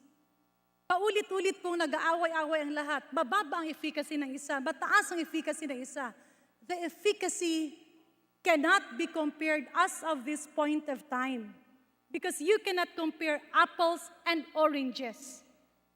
Let me cite a very specific example. Pag sinabi po nating mataas ang efficacy ng isang bakuna, tingnan po natin dapat ang lahat ng dokumento na nakasaad doon. Primarily because study on phase 3A has been conducted within a 2-month period. Yung iba, limitado yung kanilang subjects. Ibig sabihin, ang pagbabakuna ay ginawa sa limitadong tao kung saan walang mahihirap na bansa. Example, if the vaccine was developed in a very rich country, where infection rate is very poor, and where houses are available, where nutrition is good, where people practice social distancing, wearing of masks, then the efficacy will be high. But if the vaccine is done among healthcare workers, na kung saan yung mga tao ay araw-araw, merong mga pasyenteng nakakasalamuha, the efficacy is expected to be low. Another question, sa pag-aaral ng mga bakuna, ang efficacy did not cover whether you will be regularly tested or not. Yung ibang mga bakuna nung sila ay ginawa, ang mga subjects of the trials were tested every 2 weeks. Kaya maski walang sintomas na nagpositibo at nahawa, nakakapture. Pero yung ibang mga bakuna, ang ginawa sa kanila, it was an experiment, subject for trial, you will only be tested if you want and if you have symptoms. In COVID, a symptomatic rate is 80%. In other words, those who were infected but asymptomatic were not declared. Kaya mataas ang efficacy.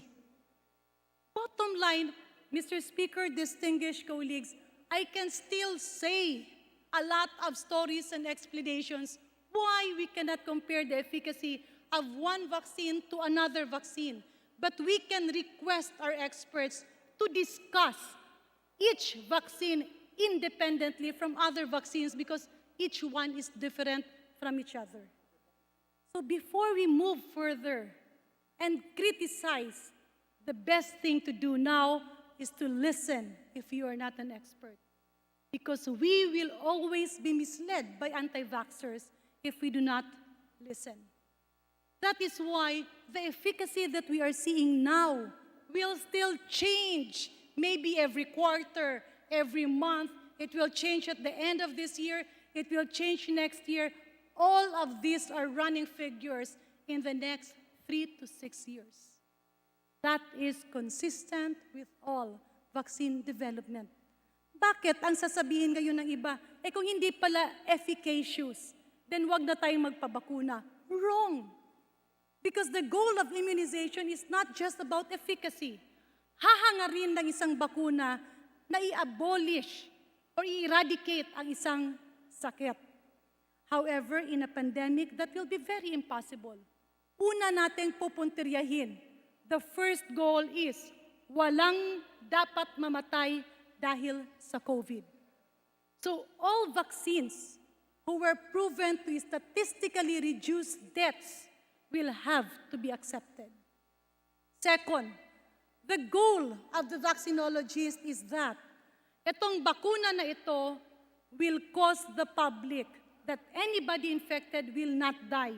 Or kung magkasakit ka man, ay hindi ka na mauospital. Or kung magkasakit ka man, ay wala kang sintomas. In other words, the primary goal of immunization in a pandemic is to drastically produce 0 deaths and to substantially reduce morbidity. In other words, meron pang magkakasakit pero walang matataranta dahil hindi ito nakakamatay at hindi ito nakaka-hospital. Later on, we will now move forward to a vaccine that will now eradicate the infection. As of this point of time, hindi pa natin masabi kung ikaw ay mahawa, maski nabakunahan ka na, hindi ka mamamatay, that's correct. Hindi ka magkakaroon ng sintomas, that's correct. But you can still possibly transmit the virus. That's why vaccination goes hand in hand with practicing minimum public health standards. Next slide, please. Marami rin ang kinakabahan dahil sabi ng iba, uy, yung mga nabakunahan, nagkaroon ng sore muscles, napapagod, nilalagnat. These are expected mild side effects, which is a body's reaction when you take in the vaccine. Dahil ang tanong ng iba, bakit daw hindi na lang bigyan ng antibodies? Bakit kailangan pabigyan ng pinatay or remnants of a virus? Napakadali po, Mr. Speaker, ng sagot doon. Antibodies that is transfused or given to a body of a person usually do not survive long. Gugustuhin mo ba na buwan-buwan ikaw ibibigyan ng antibodies? That is why in vaccination, you produce long-term protection via an artificial infection. Para kang nagkakasakit na hindi ka naman nagkakasakit. At ang produce noon ay ang katawan mo ay magiging mas matalino na makikilala niya na ang mga darating na sakit. Next slide, please. Next slide, please. That is why, Mr. Speaker, distinguished colleagues, it is very important that after vaccination, you still have to protect yourself and others and practice all the minimum public health standards and hygiene needed because this gives you and others the best protection from catching the virus. Right now, our experts don't know how long the vaccine will protect you. For Sinopharm, which I was informed is the only vaccine that has an issued certificate of product registration, or technically, natapos na po talaga ang lahat ng trial na kailangan para gamitin ng sambayan ng tao. Yan po ang isang bakuna na ang tawag ay Sinopharm. Ang nakikitang proteksyon ay possibly 2 years. Next slide, please. What are then the essential points? The safety of COVID-19 vaccines is a top priority. Wala pong bakuna ang lumalabas na nakakamatay. Vaccines don't kill. Because if vaccines kill, sa phase 1 and phase 2 pa lang, hindi na yan papasa. Phase 3 is just all about expanding the trial.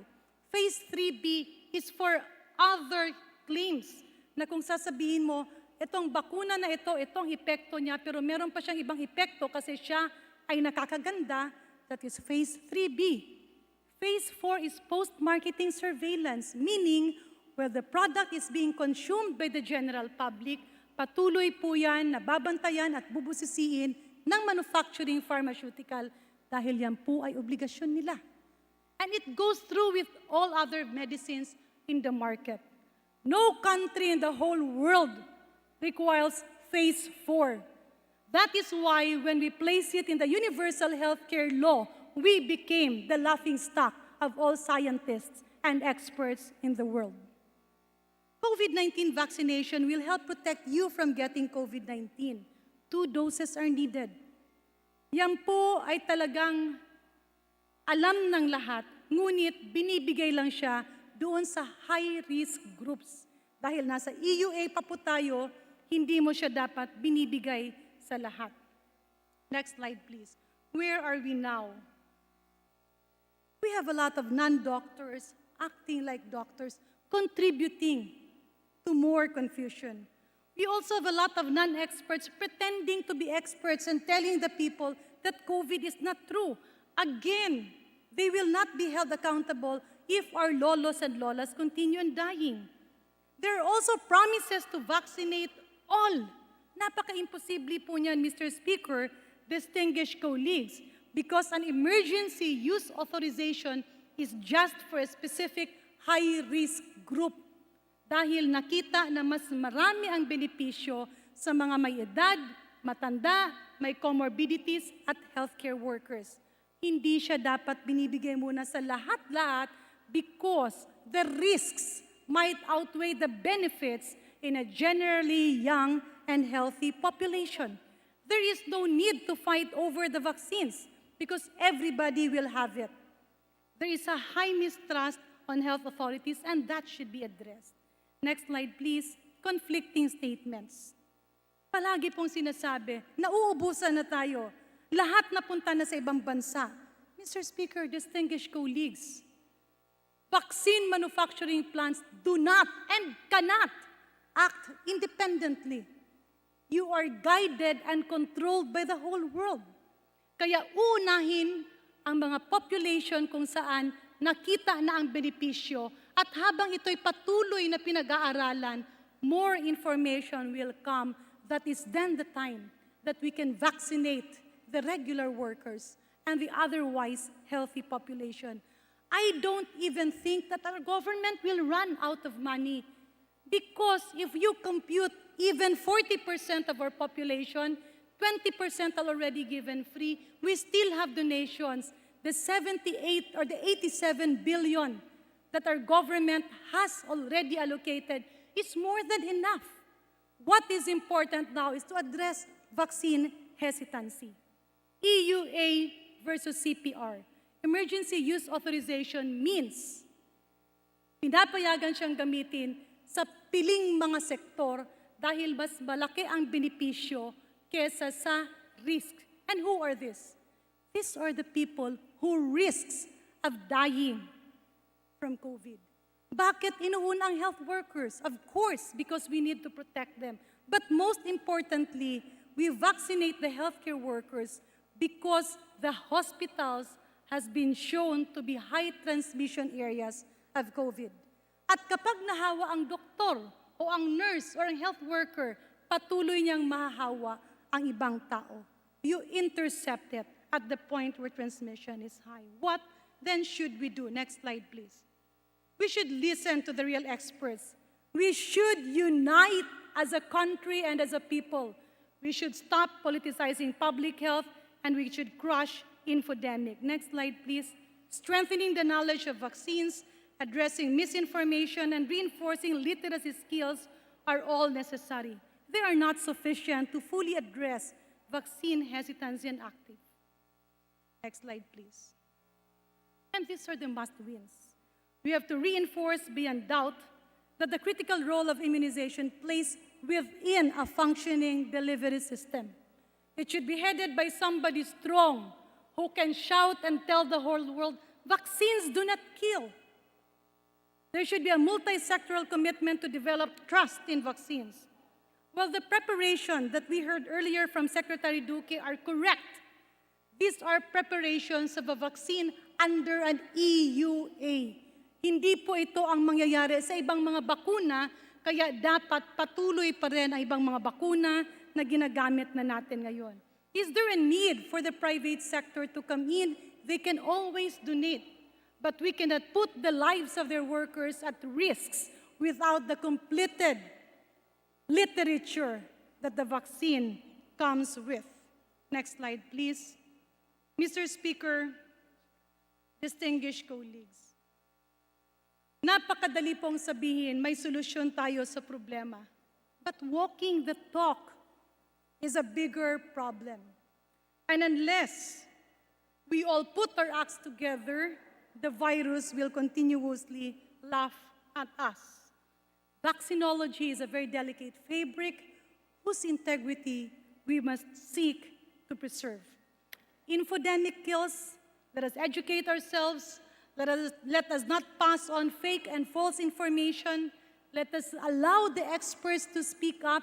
Let us not push them to do wrong things, because at the end of the day, their decision should be respected. Last slide, please.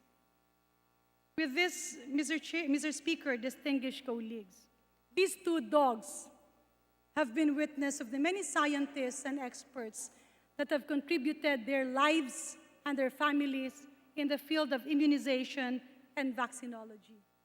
Let us not put the resources to waste, and let us all together, again, unite and approach the pandemic with one single voice. Maraming salamat po, Mr. Speaker. Majority Leader.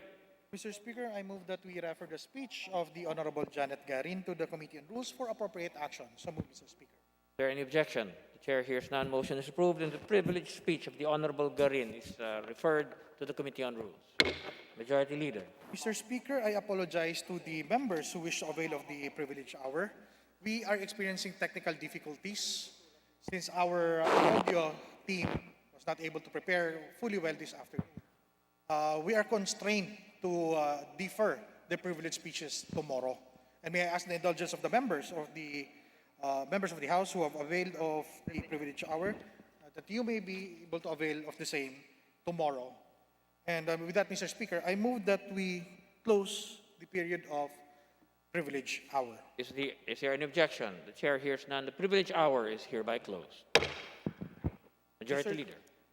Mr. Speaker, I move that we approve on third and final reading House Bill number 8164. May I ask the Secretary General be directed to read the title of the measure and then thereafter call the roll for nominal voting. So moved, Mr. Speaker. Is there any objection? The chair hears none. Motion is approved, and the Secretary General is directed to read the title of House Bill 8164 and thereafter to call the roll for nominal voting. House Bill 8164, an act providing for the revised charter of the Philippine Veterans Bank, repealing for the purpose Republic Act number 3518 as amended. Roll call of members. In consideration of House Bill number 8164, Abante, Abaya, Abellanosa, Abu, Abuexaldivar, Abunda, Acop, Acosta, Acosta Alba, Jong, Advincula, Agabas, Agaraw, Aglipay, Aguinaldo, Albano, Almario, Alonte, Alvarez Franz, Alvarez Senaro, Alvarez Pantaleon, Amante Matba, Amatong, Angara, Aragones, Arbison, Arenas, Arroyo, Atienza, Umentado, Babasa, Bagatsing, Balindong, Banyas Nograles, Barba, Barbers, Baronda, Barzaga, Bascug, Bautista, Bautista Bandigan, Belmonte, Benitez, Bernos, Biason, Billones, Biron, Bolilla, Bondok, Bordado, Bravo, Brosas, Bulot, Bustos, Kabatbat, Cabochan, Cabredo, Cagas, Calderon, Calixto, Caminero, Campos, Canama, Cawagdan, Cardema, Cari, Castelo, Castro Franz, Castro Fredinil, Cayetano Alan Peter Compañero, Cayetano Mariela Arni, Celeste, Chato, Chipeco, Chungalao, Coangelica, Coelizaldi, Cuanco, Collantes, Crisologo, Cua, Quaresma, Cueva, Colyamat, Dagoo, Dalipe, Dalog, Daza, De Jesus, De Venecia, Defensor Lawrence, Defensor Michael, De Los Santos, De Los Montalia, Demaporo Abdullah, Demaporo Khalid, Duavit Duhali, Duterte, D. Faustino Ino, D. Faustino Michael III, D. Ian Paul, Ebcas, Ecleo, Elago, Enverga, Erice, Ergel, Ermita Buhain, Escudero, Espina, Espino, Estrella, Fariñas Ria, Fariñas Rudy Caesar, Fernandez, Fernando, Fer Juliet, Fer Luis, Flores, Fortun, Fortuno, Frasco, Fuentebella, Gaite, Garbin, Garcia, Jose Enrique, Garcia, Pablo Jan, Garcia Vincent, Garin Janet, Garin Sharon, Gasataya, Gatchalian, Gato, Heron, Goed, Gomark, Gonzaga, Gonzales, Aurelio Dong, Gonzales, Neptali Gonzales Sandro, Guruseta, Gico, Gullas, Guya, Jaresco, Hataman, Hernandez, Herrera D, Hofer, Halushos, Javier, Jimenez, Ko Elisa, Ko Wilton, Konghun, Labad Labad, Lacson, Lacson Noel, Lagman, Lagon, Lara, Lasatin, Liachon, Legarda, Lim, Lim Kaichong, Lopez, Loyola, Losotan, Macapagal Arroyo, Maceda, Madrona, Malapitan, Mangawang, Magundadato, Marcoleta, Mariano Hernandez, Mariño, Marquez, Martinez, Matba, Matugas, Mendoza, Mercado, Momo, Natividad Nagaño, Nava, Nieto, Noel, Nograles, Jericho, Nograles, Juan Fidel, Nolasco, Núñez Malañaon, Waminal, Olivares, Ong Jose, Ong Roni, Ordanes, Ortega, Uwano Dizon, Pacquiao Alberto, Pacquiao Rogelio, Padjernos, Paduano, Palma, Pancho, Panotes, Peña, Pichay, Pimentel, Pineda, Plaza, Puno, Kimbo, Radasa, Ramirez Sato, Rimulya, Revilla, Reyes, Rivera, Robes, Rodriguez, Roman, Romero, Romualdez Ferdinand, Romualdez Yeda Marie, Romualdo, Romulo, Roque, Sakdalan, Sagarbaria, Sakaluran,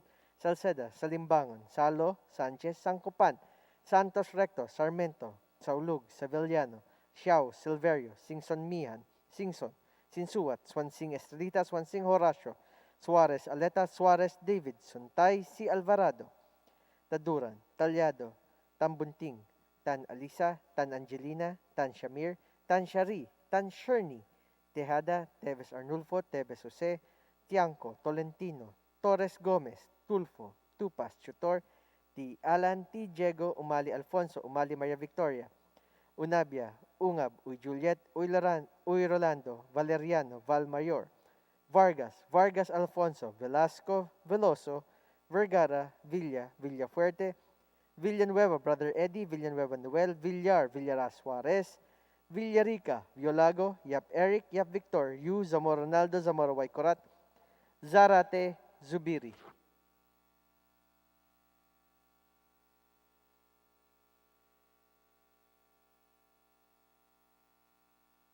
Second call for House Bill number 8164. Abaya, Acosta, Agaraw, Alvarez Pantaleon, Amatong, Aragones, Atienza, Comentado, Bernos, Biron, Bulot, Kabatbat, Calixto, Cardema, Cari, Castro Franz, Co Elizaldi, Cuanco, Quaresma, Dalipe, De Venecia, Defensor Michael, Demoporo Abdullah, Duavit, Ebcas, Enverga, Espino, Farinas, Rudy Cesar, Fernandez, Fernando, Flores, Fortun, Gaite,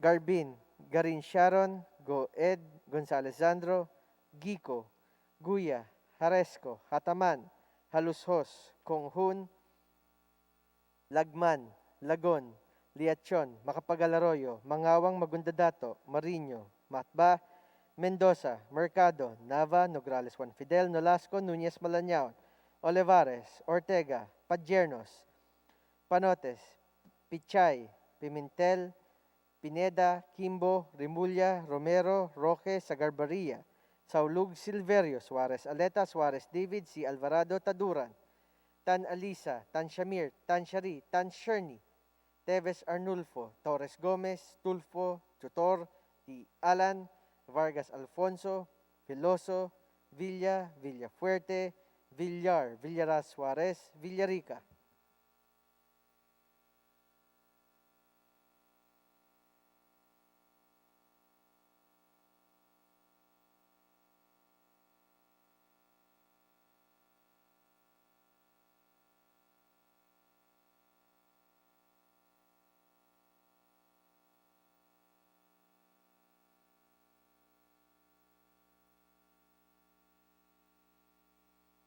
The result of the voting on House Bill number 8164 is as follows.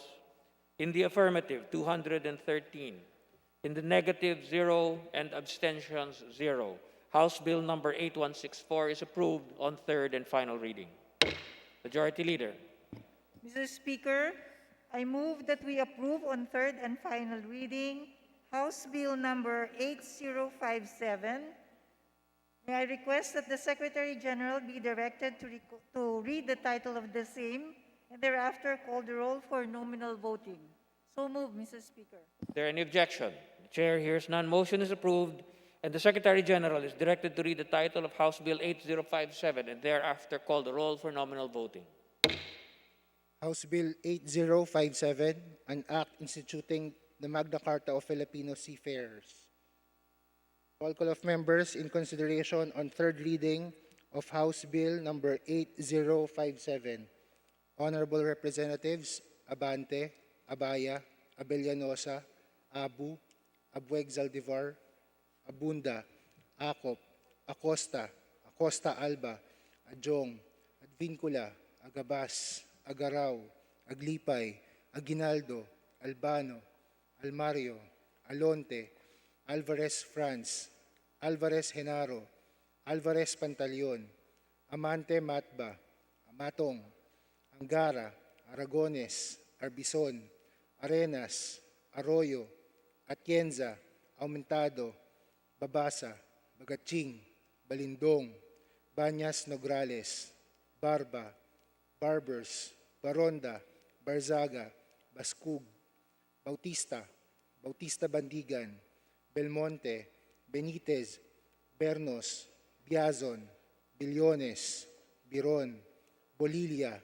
Bondok, Bordado, Bravo, Brosas, Bulut, Bustos, Kabatbat, Kabutsan, Cabredo, Cagas, Calderon, Calixto, Caminero, Campos, Canama, Cawagdan, Cardema, Cari, Castelo, Castro France, Castro Fredenil, Cayetano Alan Peter, Cayetano Maria Laarni, Celeste, Chato, Chipeco, Chungalao, Co Angelica, Co Elizaldi, Co Juanco, Colyantes, Crisologo, Cua, Quaresma, Cueva, Culyamat, Dagook, Dalipe, Dalog, Daza, De Jesus, De Venecia, Defensor Lawrence, Defensor Michael, De Los Santos, De Loso Montalia, Dimaporo Abdullah,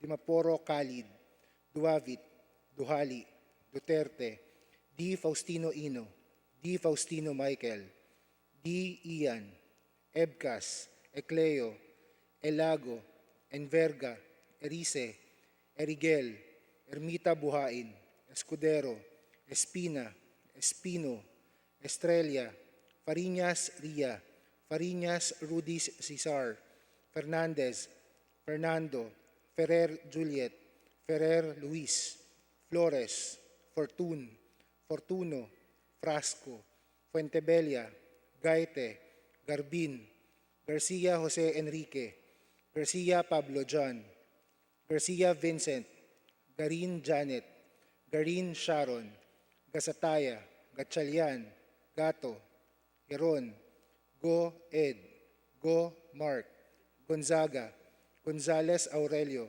Gonzales Neptali, Gonzales Sandro, Coriseta, Wico, Gulyas, Guya, Haresco, Ataman, Hernandez, Herrera D, Hoffer, Haloshos, Javier, Jimenez, Co Elisa, Co Wilton, Konghun, Labad-Labad, Lacson, Lacson Noel, Lagman, Lagon, Lara, Lazatin, Liachon, Ligarda, Lim, Lim Kaichong, Lopez, Loyola, Lusotan, Makapagal Arroyo, Maceda, Madrona, Malapitan, Mangawang, Mangudadatu, Marcoleta, Mariano Hernandez, Marino, Marquez, Martinez, Matba, Matugas, Mendoza, Mercado, Momo, Natividad Naganyo, Nava, Nieto, Noel, Nograles Jericho, Nograles Juan, Nolasco, Nunez Malanyaon, Waminal, Olivares, Ong Jose, Ong Ronnie, Ordanes, Ortega, Juano Dizon, Pacquiao Alberto, Pacquiao Rogelio, Padiernos, Paduano, Palma, Pancho, Panotes, Peña, Pichay, Pimentel, Pineda, Plaza, Puno, Kimbo, Radaza, Ramirez Sato, Remulla, Revilla, Reyes, Rivera, Robes, Rodriguez, Roman, Romero, Romualdez Ferdinand, Romualdez Yeda, Romualdo, Romulo, Roque, Sakdalan, Sagarbaria, Sakaluran, Salceda, Salimbangon, Salo, Sanchez, Sangkopan, Santos Recto, Sarmiento, Saulog, Seveliano, Siao, Silverio, Singson, Singson Mihan, Sinsuat, Swansing Estrelita, Swansing Horacio, Suarez Aleta, Suarez David, Suntay, C. Alvarado, Taduran, Talyado, Tambunting, Tan Eliza, Tan Angelina, Tan Samir, Tan Shari, Tan Sherny, Tejada, Teves, Arnolfo, Teves Jose, Chanco, Tolentino, Torres Gomez, Tulfo, Tupas, Tutor, T. Alan, T. Diego, Umali Alfonso, Umali Maria Victoria, Unabia, Ungab, Uy Juliet, Uy Rolando, Valeriano, Valmayor, Vargas, Vargas Alfonso, Velasco, Veloso, Vergara, Villa, Villafuerte, Villanueva Eduardo, Villanueva Noel, Villar, Villaraza Suarez, Villarica, Violago, Yap Eric, Yap Victor, Yu, Zamora Ronaldo, Zamora Waikurat, Zarate Zubiri. Mr. Speaker, I will explain my vote later. Second call. Second call. Second call.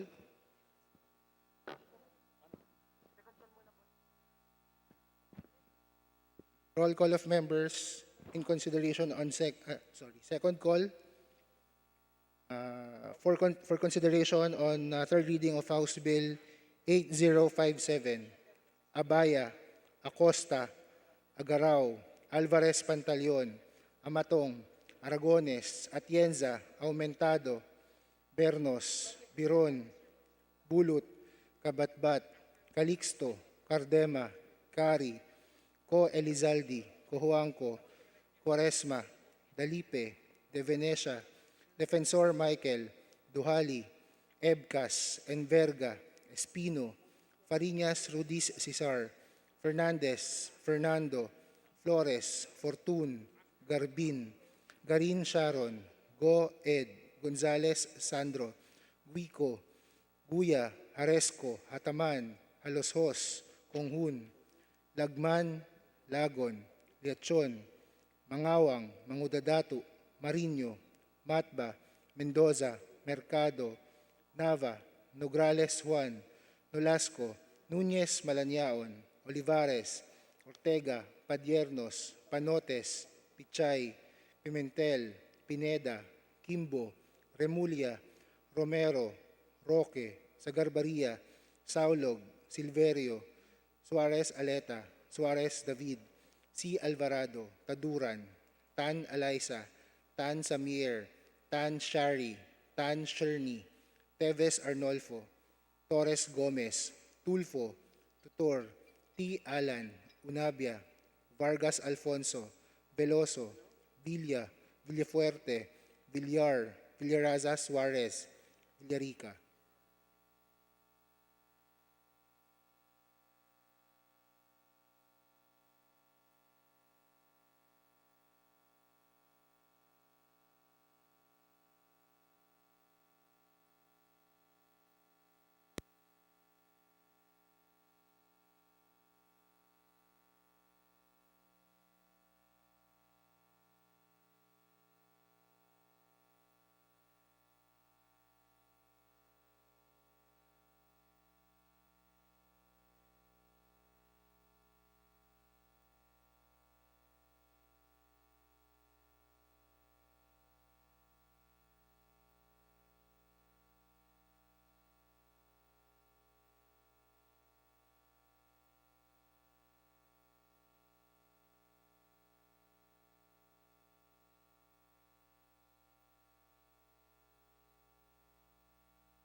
With 217 voting in the affirmative, 0 in the negative vote, and 0 abstentions, House Bill number 8057 is approved on third and final reading. What is the pleasure of the Honorable Sarate? Mr. Speaker, I will just explain my affirmative vote, Mr. Speaker. The Honorable Sarate may proceed. Thank you, Mr. Speaker. Bumuboto ng yes with reservation ang kinatawang ito at ang bayan muna sa House Bill number 8057 o ang Magna Carta for Seafarers. Tayo po ay sumusuporta sa pagkakilala ng mga karapatan ng ating mga marino. Maituturing itong isang tagumpay para sa ating mga marino ang pagkakapasa ng panukalang batas na ito, lalo na ngayong nasa gitna tayo ng isang krisis na pinalala pa ng pandemya ng COVID. Subalit naniniwala ang kinatawang ito, Ginoong Speaker, na kulang pa rin ang panukalang batas na ito.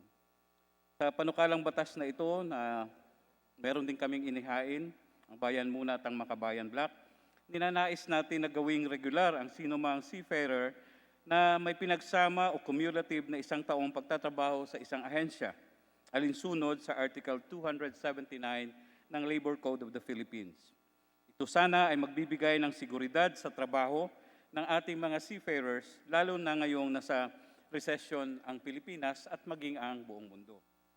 Isa ring pagkakaiba ng aming inihain na panukalang batas sa House Bill number 8057 ay ang pagkilala sa mga crew ng ocean-going fishing vessels bilang mga seafarers, lalong-lalo na sila ang mga na-stranded ngayong pandemya nang walang natanggap na tulong o probisyon at marami ay binibitawan ng kumpanya. Sa ilalim ng POA contract, kinikilala na sila bilang seafarers, ngunit hindi sa panukalang batas na ito na ating ipinapasa sa ngayon. Subalit, ganun pa man, kahit na sa mga kakulangang ito, muli bumuboto tayo ng yes, ang kinatawang ito sa House Bill number 8057 o ang Magna Carta for Seafarers dahil di naman sa pagkilala natin na mayroon ding mga makabuluhang probisyon na nilalaman ang panukalang batas na ito. Maraming salamat po, Ginoong Speaker. Majority Leader. Mr. Speaker, I move that we approve on third and final reading House Bill number 8140. May I request that the Secretary General be directed to read the title of the same and thereafter call the roll for nominal voting. Is there So any moved, objection? Mr. Speaker. The Chair hears none. Motion is approved, and the Secretary General is directed to read the title of House Bill 8140 and thereafter to call the roll for nominal voting. House Bill 8140, an act providing enhanced protection, security, and benefits for media workers. Roll call of members. In consideration of House Bill number 8140, Abante, Abaya, Abellanosa, Abu, Abueg Saldivar, Abunda, Acop, Acosta, Acosta Alba, Adjong, Agvincula, Agabas, Agaraw, Aglipay, Aguinaldo, Albano, Almario, Alonte, Alvarez, Franz Alvarez Sinaro, Alvarez Pantaleon, Amante Matba, Amatong, Angara, Aragones, Arbison, Arenas, Arroyo, Atienza, Umentado, Babasa, Bagatsing, Balindong, Banyes Nograles, Barba, Barbers, Baronda, Berzaga, Bascug, Bautista, Bautista Bandigan, Belmonte, Benitez, Bernos, Biason, Billones, Biron, Bolilla, Bondok, Bordado, Bravo, Brosas, Bulot, Bustos, Kabatbat, Cabochan, Cabredo, Cagas, Calderon, Calixto, Caminero, Campos, Canama, Cawagdan, Cardema, Cari, Castelo, Castro Franz, Castro Fredenil, Cayetano Alan Peter Compañero, Cayetano Maria Laarni, Celeste, Chato, Chipeco, Chungalao, Congelica, Coelzalde, Cuanco, Colyantes, Crisologo, Cuwa, Quaresma, Cueva, Colyamat, Dagook, Dalipe, Dalog, Dasa, De Jesus, De Venecia, Defensor Lawrence, Defensor Michael, De Los Santos, De Los Montalya, Demoporo Abdullah, Demoporo Muhammad Khalid, Duavit, Duhali, Duterte, Di Faustino Ino, Di Faustino Michael III, Di Ian Paul, Ebcas, Ecleo, Elago, Enverga, Erice, Ergel, Ermita Buhay, Escudero, Espina, Espino, Estrella, Fariñas Ria, Fariñas Rudy Cesar, Fernandez, Fernando, Ferrer Juliet, Fer Luis, Flores, Fortuno, Frasco, Fuentebelle, Gaite, Garbin, Garcia, Jose Enrique, Garcia Pablo Jan, Garcia Vincent, Garin Janet, Garin Sharon, Gasataya, Gatchalian, Gato, Heron, Go Ed, Go Mark, Gonzaga, Gonzales Aurelio Dong, Gonzales Neptali, Gonzales Sandro, Guruseta, Gico, Gullas Guya, Jaresco, Hataman, Hernandez, Herrera D, Hofer, Halusos, Javier, Jimenez, Ko Elisa, Ko Wilton, Konghun, Labad-Labad, Lacson, Noel, Lagman, Lagon, Lara, Lasatino, Liachon, Legarda, Limlem Kaichong, Lopez, Loyola, Lusotan, Macapagal Arroyo, Maceda, Madrona, Malapitan, Mangawang, Magundadato, Marcoleta, Mariano Hernandez, Marino, Marquez, Martinez, Matba, Matugas, Mendoza, Mercado, Momo, Natividad Nagaño, Nava, Nieto, Noel Nograles Jericho, Nograles Juan Fidel, Nolasco, Núñez Malañaon, Waminal, Olivares, Once, Ongroni, Ordanes, Ortega, Uano Dizon, Pacquiao Alberto, Pacquiao Rogelio, Padiernos, Paduano, Palma, Panchos, Panotes, Peña, Pichay, Pimentel, Pineda, Plaza, Puno, Kimbo, Radasa, Ramirez Sator, Remulla, Revilla, Reyes, Rivera, Robes, Rodriguez, Roman Romero, Romualdez Ferdinand, Romualdez Yeda Marie, Romualdo, Romulo, Roque, Sakdala, sa Garbarria, sa Kaluran, Salceda, Salimbangon, Salo, Sanchez, Sancopan, Santos Recto, Sarmiento, Saulug, Savellano, Siao, Silverio, Singson, Singson Mian, Sinsuat, Swansing Estrelita, Swansing Horacio, Suarez, Aleta, Suarez, David, Suntay, C. Alvarado, Taduran, Talyado, Tambunting, Tan Alisa, Tan Angelina, Tan Shamir, Tan Shari, Tan Sherni, Tejada, Teves, Arnulfo, Teves, Jose, Tiangco, Tolentino, Torres Gomez, Tulfo, Tupas, Chutorti, Alan T. Diego, Umali Alfonso, Umali Maria Victoria, Unabia, Ungab, Uy Juliet, Uy Rolando, Valeriano, Valmayor, Vargas, Vargas Alfonso, Velasco, Veloso, Vergara, Villa, Villafuerte, Villanueva, Brother Eddie, Villanueva Noel, Villar, Villara Suarez, Villarica, Violago, Yap Eric, Yap Victor, Yu, Zamora Ronaldo, Zamora Waikorat, Zarate, Zubiri. Mr. Speaker, may I explain my vote also later. Second call for House Bill number 8140.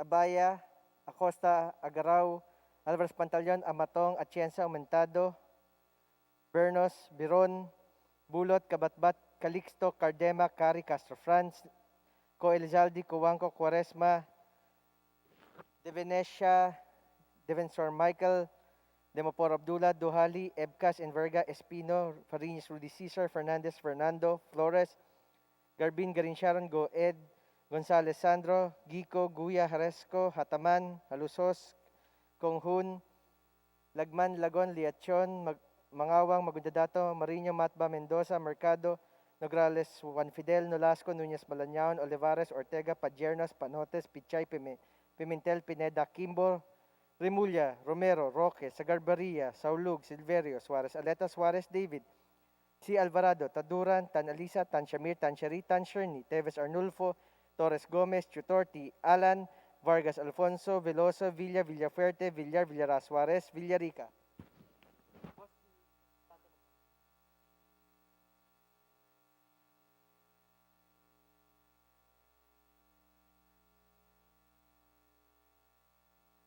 With 218 voting in the affirmative, 0 opposed, and 0 abstentions, House Bill number 8140 is approved on third and final reading. What is the pleasure of the Honorable Zarate? Mr. Speaker, I will explain my affirmative vote on House Bill number 8140. The Honorable Zarate may take 3 minutes to explain his vote. Maraming salamat, Ginoong Speaker. Ginoong Speaker, ang kinatawang ito ay bumoboto ng yes sa House Bill number 8140, mas kilala bilang Media Workers Welfare Act.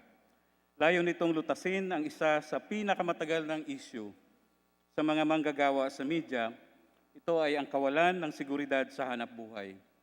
Ang mga manggagawa sa sektor ng media ay ang laging nauuna pagdating sa iba't ibang mga kaganapan dito sa ating bansa.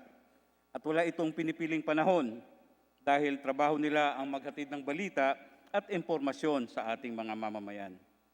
Mahalaga din ang papel ng media ngayong panahon ng pandemya at sa mga sunod-sunod na sakuna upang mas madaling malaman ang kalagayan ng mga kababayan natin na apektuhan at sa kung sino ang nangangailangan ng tulong at ayuda. Matagal ng advokasya ng bayan muna ang pagwawaksi sa kontraktualisasyon at sa pagpapalawig ng security of tenure ng mga manggagawang Pilipino. Mahalagang probisyon ng panukalang batas na ito ay ang pagsunod sa patakaran sa minimum wage na taliwas sa nakasanayan na sa media ngayon na per episode or per coverage ang pagbibigay ng sahod. Kailangan na rin, Ginoong Speaker, na maghulog ng mga media companies o may-ari ng mga prensa sa kontribusyon ng SSS, PhilHealth at Pag-ibig para sa kanilang mga empleyado.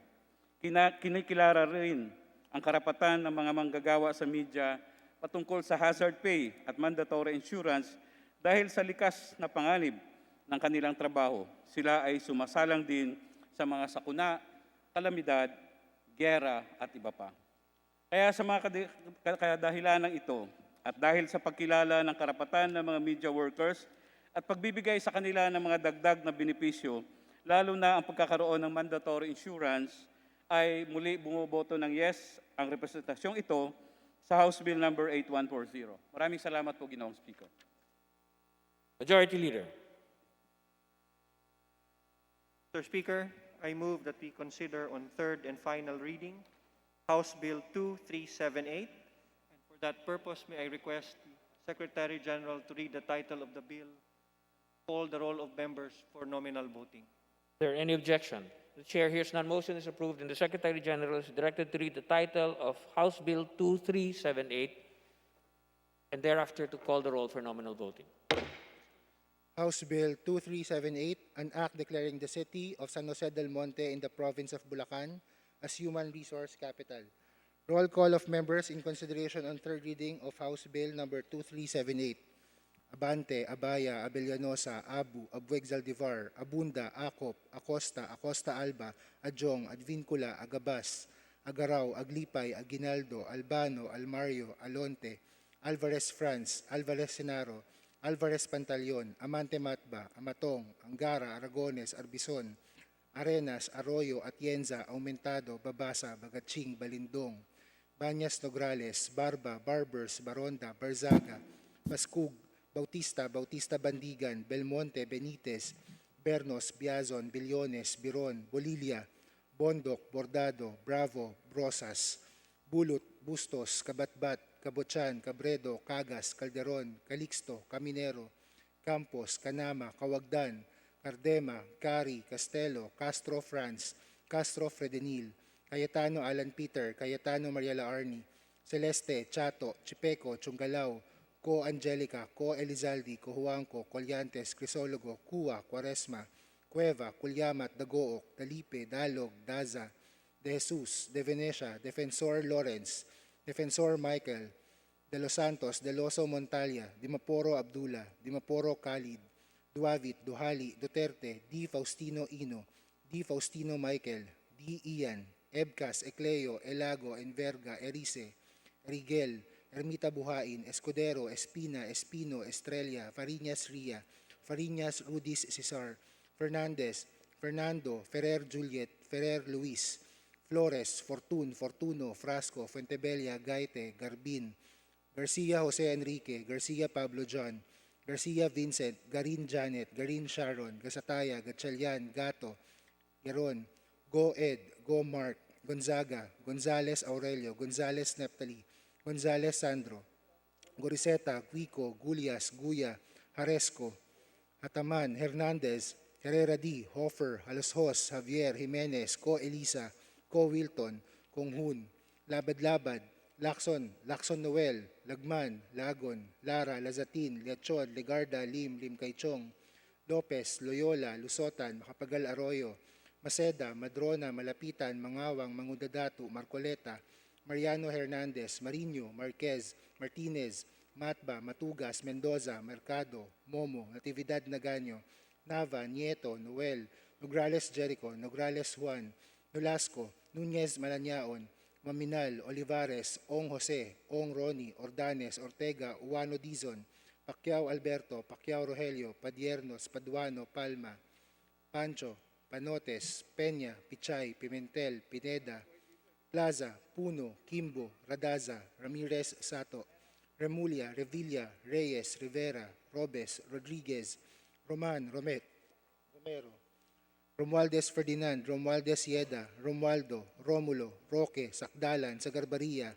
Sakaluran, Salceda, Salimbangon, Salo, Sanchez, Sangkopan, Santos Recto, Sarmiento, Saulog, Sevillano, Siao, Silverio, Singson, Singson Mihan, Sinsuwat, Swansing Estrelita, Swansing Horacio, Suarez Aleta, Suarez David, Suntay, C. Alvarado, Taduran, Talyado, Tambunting, Tan Alaisa, Tan Angelina, Tan Samir, Tan Shari, Tan Sherni, Tejada, Teves Arnolfo, Teves Jose, Tiangco, Tolentino, Torres Gomez, Tulfo, Tupas, Tutor, T. Alan, T. Diego, Umali Alfonso, Umali Maria Victoria, Unabia, Ungab, Uy Juliet, Uy Rolando, Valeriano, Valmayor, Vargas, Vargas Alfonso, Velasco, Veloso, Vergara, Villa, Villafuerte, Villanueva Eduardo, Villanueva Noel, Villar, Villaraza Suarez, Villarica, Villago, Yap Eric, Yap Victor, Yu, Zamora Ronaldo, Zamora Waikorat, Zarate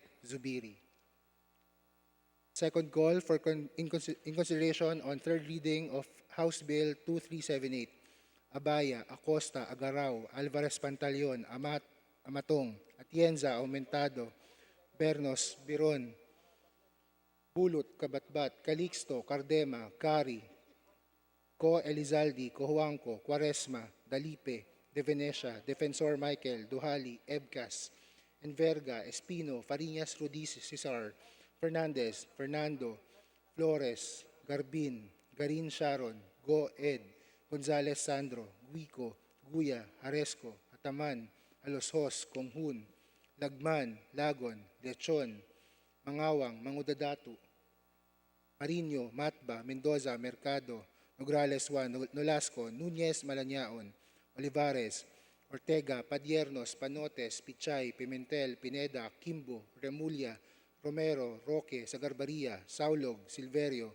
Swansing Aleta, Suarez, David, C. Alvarado, Taduran, Tan Alaisa, Tan Samir, Tan Shari, Tan Sherny, Teves Arnolfo, Torres Gomez, Tutor, T. Alan, Unabia, Vargas Alfonso, Veloso, Villa, Villafuerte, Villar, Villaraza Suarez, Villarica.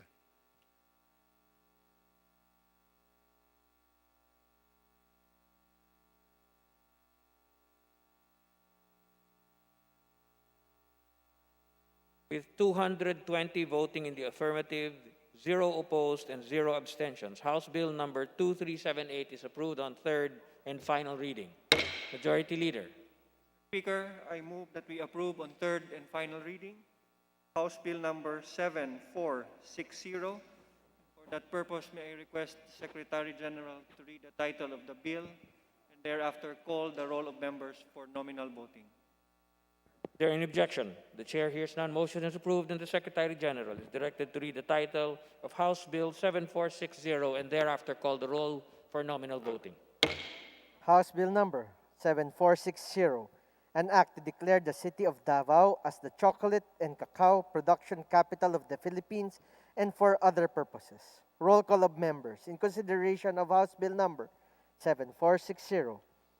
Abante, Abaya, Abellanosa, Abu Exaldivar, Abunda, Acop, Acosta, Acosta Alba, Adjong, Advincula, Agabas, Agarao, Aglipay, Aguinaldo, Albano, Almario, Alonte, Alvarez France, Alvarez Senaro, Alvarez Pantaleon, Amante Matba, Amatong, Angara, Aragones, Arbison, Arenas, Arroyo, Atienza, Umentado, Babasa, Bagatsing, Balindong, Banyas Nograles, Barba, Barbers, Baronda, Bersaga, Bascug, Bautista, Bautista Bandigan, Belmonte, Benitez, Bernos, Biason, Billones, Biron, Bolilla, Bondoc, Bordado, Bravo, Brosas, Bulot, Bustos, Kabatbat, Cabochan, Cabredo, Cagas, Calderon, Calixto, Caminero, Campos, Canama, Cawagdan, Cardema, Cari, Castelo, Castro France, Castro Fredinir, Cayetano Alan Peter, Compañero, Cayetano Mariela Arni, Celeste, Chato, Chipeco, Chungalauco, Angelica, Coelzalde, Coanco, Collantes, Crisologo, Cuwa, Cuaresma, Cueva, Colyamat, Dagook, Dalipe, Dalog, Dasa, De Jesus, De Venecia, Defensor Lawrence, Defensor Michael, De Los Santos, De Los Montalia, Demaporo Abdullah, Demaporo Muhammad Khalid, Duavit, Duhali, Duterte, Di Faustino Ina, Di Faustino Michael III, D. Ian Paul, Ebcas, Ecleo, Elago, Enverga, Erice, Erigel, Ermita Buhayin, Escudero, Espina, Espino, Estrella, Fariñas Ria, Fariñas, Rudy Cesar, Fernandez, Fernando, Ferrer, Juliet, Ferrer, Luis, Flores, Fortun, Fortuno, Frasco, Puentebella, Gaite, Garbin, Garcia, Jose Enrique, Garcia, Pablo Jan, Garcia, Vincent, Garin, Janet, Garin, Sharon, Gasataya, Gatchalian, Gato, Herongo, Edgo, Mark, Gonzaga, Gonzales, Aurelio Don, Gonzales, Neptali, Gonzales, Sando, Groseta, Gico, Gullas, Guya, Haresco, Hataman, Hernandez, Herrera, D. Hofer, Halusos, Javier, Jimenez, Co Elisa, Co Wilton, Konghun, Labad, Labad, Lacson, Lacson Noel, Lagman, Lagon, Lara, Lasatin, Liachon, Legarda, Limlem, Kaichong, Lopez, Loyola, Losotan, Macapagal Arroyo, Maceda, Madrona, Malapitan, Mangawang, Magundadato, Marcoleta, Mariana Hernandez, Mariño, Marquez Martinez, Matba, Batugas, Mendoza, Mercado, Momo, Natividad Nagaño, Nava, Nieto, Noel, Nograles, Jericho, Nograles, Juan Fidel, Nolasco, Núñez Malañaon, Waminal Olivares, Ong Jose, Ong Ronnie, Ordanes, Ortega, Uwano Dizon, Pacquiao Alberto, Pacquiao Rogelio, Padiernos, Paduano, Palma, Pancho, Panotes, Peña, Pichay, Pimentel, Pineda, Plaza, Puno, Kimbo, Radasa, Ramirez Sato, Rimulya, Revilla, Reyes, Rivera, Robes Rodriguez, Roman Romero, Romualdez Ferdinand, Romualdez Yeda Marie, Romualdo Romulo Roque, Sakdalan, Sagarbaria, Sakaluran, Salceda, Salimbangon, Salo, Sanchez, Sangkupan, Santos Recto, Sarmiento, Saulug, Sevillano, Xiao Silverio, Singson Mihan, Sinsuat, Swansing Estrelita, Swansing Horacio, Suarez, Aleta Suarez, David, Suntay, C. Alvarado, Taduran, Talyado, Tambunting, Tan Alisa, Tan Angelina, Tan Shamir, Tan Shari, Tan Sherni, Tejada Teves, Arnulfo Teves, Jose, Tiangco, Tolentino, Torres Gomez, Tulfo, Tupas, Chutorti, Alan T. Diego, Umali Alfonso, Umali Maria Victoria, Unabia, Ungab, Uy Juliet, Uy Rolando, Valeriano, Valmayor, Vargas, Vargas Alfonso, Velasco, Veloso, Vergara, Villa, Villaferte, Villanueva, Brother Eddie, Villanueva, Noel, Villar, Villara, Suarez, Villarica, Violago, Yap, Eric, Yap, Victor, Yu, Zamora, Ronaldo, Zamora, Waikorat, Zarate, Zubiri. Second call for House Bill number 7460. Abaya, Acosta, Agarao, Alvarez Pantaleon, Matong at Cienza, Aumentado, Bernos, Biron, Bulot, Kabatbat, Calixto, Cardema, Cari, Castro Francisco, Elizalde, Cuanco, Quaresma, Dalipe, De Venecia, Defensor Michael, Demaporo, Abdullah, Duhali, Ebcas, Enverga, Espino, Farinas, Rudy Cesar, Fernandez, Fernando, Flores, Garbin, Garin Sharon, Go Ed, Gonzales, Sandro, Gico, Gullas, Haresco, Hataman, Halusos, Konghun, Lagman, Lagon, Liacion, Mangawang Magundadato, Marino, Matba, Mendoza, Mercado, Nograles, Juan Fidel Nolasco, Nunez, Juan Alnaon, Olivares, Ortega, Padiernos, Panotes, Pichay, Pimentel, Pineda, Kimbo, Remulla, Romero, Roque, Sagarbaria, Saulug, Silverio, Suarez, Aleta Suarez, David, C. Alvarado, Taduran, Tan Alisa, Tan Shamir, Tan Shari, Tan Sherni, Teves, Arnulfo, Torres Gomez, Chutorti, Alan, Vargas, Alfonso, Veloso, Villa, Villafuerte, Villar, Villarasa, Suarez, Villarica.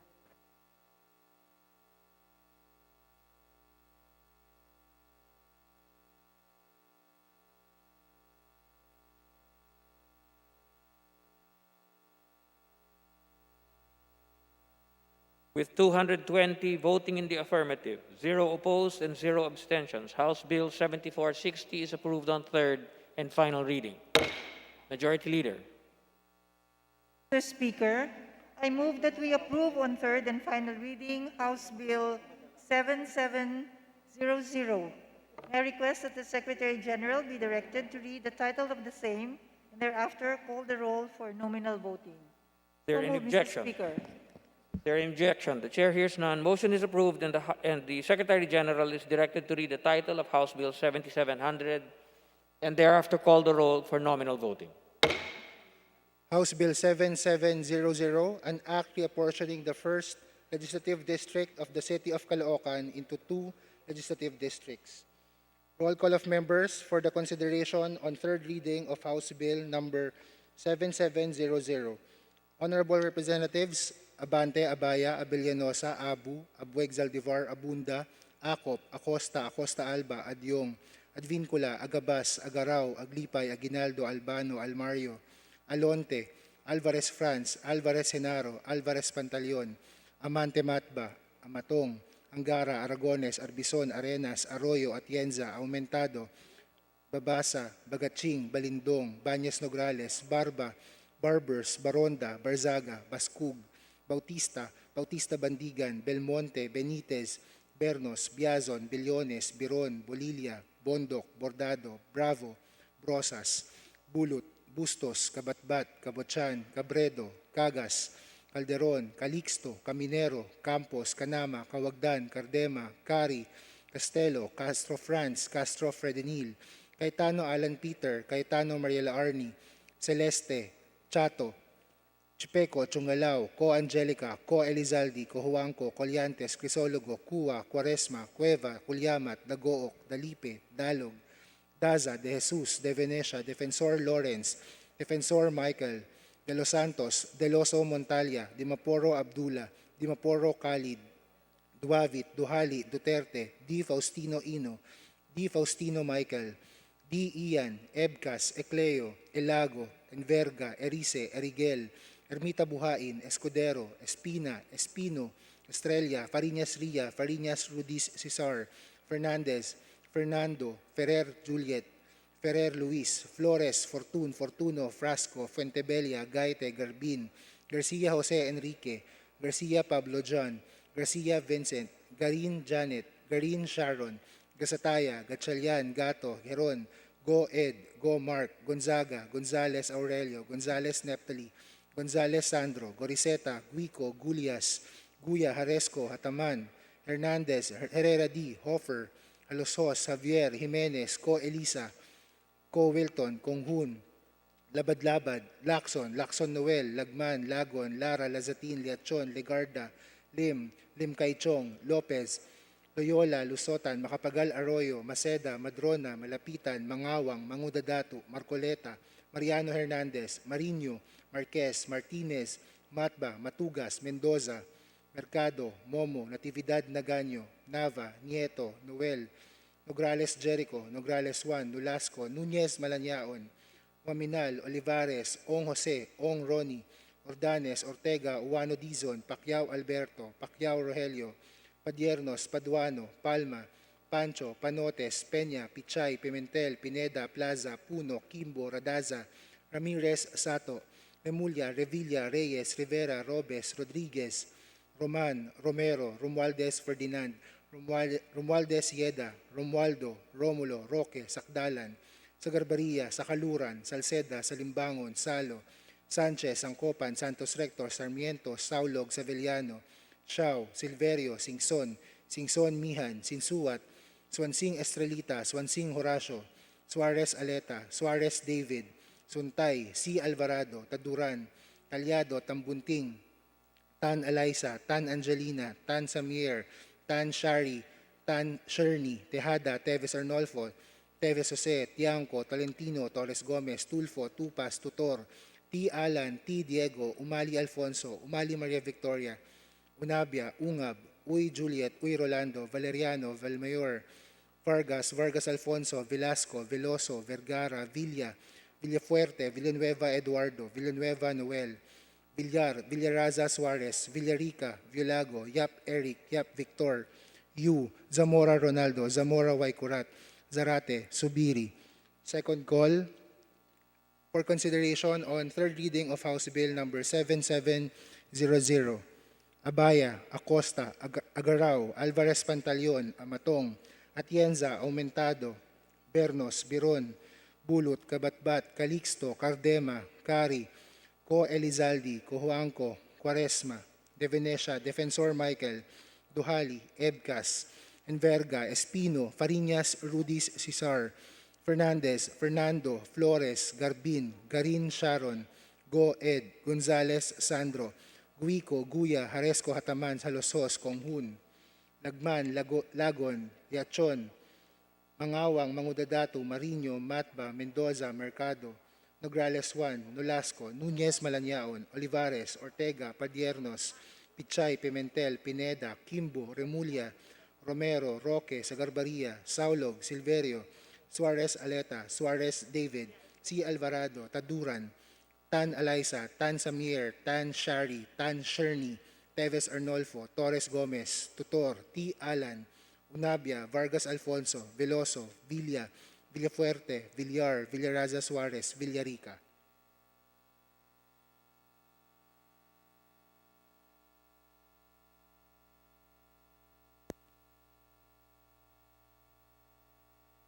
With 214 voting in the affirmative, 0 opposed, and 0 abstentions, House Bill number 7700 is approved on third and final reading. Majority Leader. Mr. Speaker, I move that we approve on third and final reading House Bill number 7950. May I request the Secretary General to be directed to read the title of the same and thereafter call the roll for nominal voting. So move, Mr. Speaker. Is there any objection? The Chair hears none. Motion is approved, and the Secretary General is directed to read the title of House Bill 7950 and thereafter to call the roll for nominal voting. House Bill 7950, an act creating a system of partnership between local governments and civil society organizations through the establishment of a People's Council in every local government unit, prescribing its powers and functions, and providing for its participation in the local sanggunian, local boards, councils, committees, task force, or similar work groups. Roll call of members in consideration of House Bill number 7950. Abante, Abaya, Abellanosa, Abu, Abueg Saldivar, Abunda, Acop, Acosta, Acosta Alba, Adjong, Advincula, Agabas, Agarao, Aglipay, Aguinaldo, Albano, Almario, Alonte, Alvarez Franz, Alvarez Senaro, Alvarez Pantaleon, Amante Matba, Matong, Angara, Aragones, Arbizon, Arenas, Arroyo, Atienza, Mentada, Babasa, Bagatsing, Balindong, Baños Nograles, Barba, Barbers, Baronda, Bersaga, Bascug, Bautista, Bautista, Bendigan, Belmonte, Benitez, Bernos, Biason, Billones, Biron, Bolilla, Bondok, Bordado, Bravo, Brosas, Bulot, Bustos, Kabatbat, Cabochan, Cabredo, Cagas, Calderon, Calixto, Caminero, Campos, Canama, Cawagdan, Cardema, Cari, Castelo, Castro Franz, Castro Fredenil, Cayetano Alan Peter Compañero, Cayetano Mariela Arni, Celeste, Chato, Chipeco, Chungalauco, Angelica, Colizaldi, Cuanco, Colyantes, Crisologo, Cua, Cuaresma, Cueva, Colyamat, Dagook, Dalipe, Dalog, Daza de Jesus de Venecia, Defensor Lawrence, Defensor Michael de los Santos, de los Montalya, Demaporo Abdullah, Demaporo Muhammad Khalid, Duavit Duhali Duterte, Di Faustino, Ina Di Faustino, Michael III, D. and Paul, Ebcas, Ecleo, Elago, Enverga, Erice, Erigel, Ermita Buhain, Escudero, Espina, Espino, Estrella, Farinas Ria, Farinas Rudy Cesar, Fernandez, Fernando, Ferrer Juliet, Fer Luis, Flores, Fortun, Fortuno, Frasco, Fuentebella, Gaite, Garbin Garcia, Jose Enrique Garcia, Pablo Jan Garcia, Vincent, Garin Janet, Garin Sharon, Gasatalia, Gatchalian, Gato, Herongo, Edgo, Mark, Gonzaga, Gonzales, Aurelio, Don Gonzales, Neptari, Gonzales, Sando, Goroseta, Gico, Gullas, Guya, Jaresco, Ataman, Hernandez, Herrera, D. Hofer, Halusosa, Villar Jimenez, Ko, Elisa, Ko Wilton, Kong Hood, Lamad, Labad, Lacson, Noel, Lagman, Lagon, Lara, Lasatin, Leachon, Legarda, Lim Kay Chong, Lopez Loyola, Losotan, Macapagal Arroyo, Maceda, Madrona, Malapitan, Mangawang, Magundadato, Marcoleta, Mariano Hernandez, Marino, Marquez Martinez, Matba Matugas, Mendoza, Mercado, Momo, Natividad Nagaño, Nava Nieto, Noel Nograles, Jericho Nograles, Juan Fidel Nolasco, Nunez Malañao, Waminal, Olivares, Jose Ronnie, Ordanes, Ortega, Juan Dizon, Pacquiao Alberto, Pacquiao Rogelio, Pajenos Paduano, Palma, Pancho, Panotes, Peña, Pichay, Pimentel, Pineda, Plaza Puno, Kimbo, Radasa, Ramirez, Sato, Remulla, Revilla, Reyes, Rivera, Robes, Rodriguez, Roman Romero, Romualdez, Ferdinand, Romualdez, Yeda Marie, Romualdo, Romulo, Roque, Sakdalan, Sagarbaria, Sakaluran, Salceda, Salimbangon, Salo Sanchez, Sancopan, Santos Recto, Sarmiento, Saulug, Sevillano, Xiao Silverio, Singson Mihan, Sinsuat, Swansing Estrelita, Swansing Horacio, Suarez Aleta, Suarez David, Suntay C. Alvarado, Taduran Talyado, Tambunting, Tan Alisa, Tan Angelina, Tan Shamir, Tan Shari, Tan Sherni, Tejada Teves, Arnulfo Teves, Jose, Tiangco, Tolentino, Torres Gomez, Tulfo, Tupas Chutorti, Alan T. Diego, Umali Alfonso, Umali Maria Victoria, Unabia Ungab Uy Juliet Uy Rolando, Valeriano, Valmayor, Vargas Alfonso, Velasco, Veloso, Vergara, Villafuerte, Villanueva, Brother Eddie, Villanueva, Noel, Villar, Villaras Suarez, Villarica, Violago, Yap Eric, Yap Victor, Yu Zamora, Ronaldo, Zamora, Waikorat, Zarate, Zubiri. Second call for House Bill number 7950.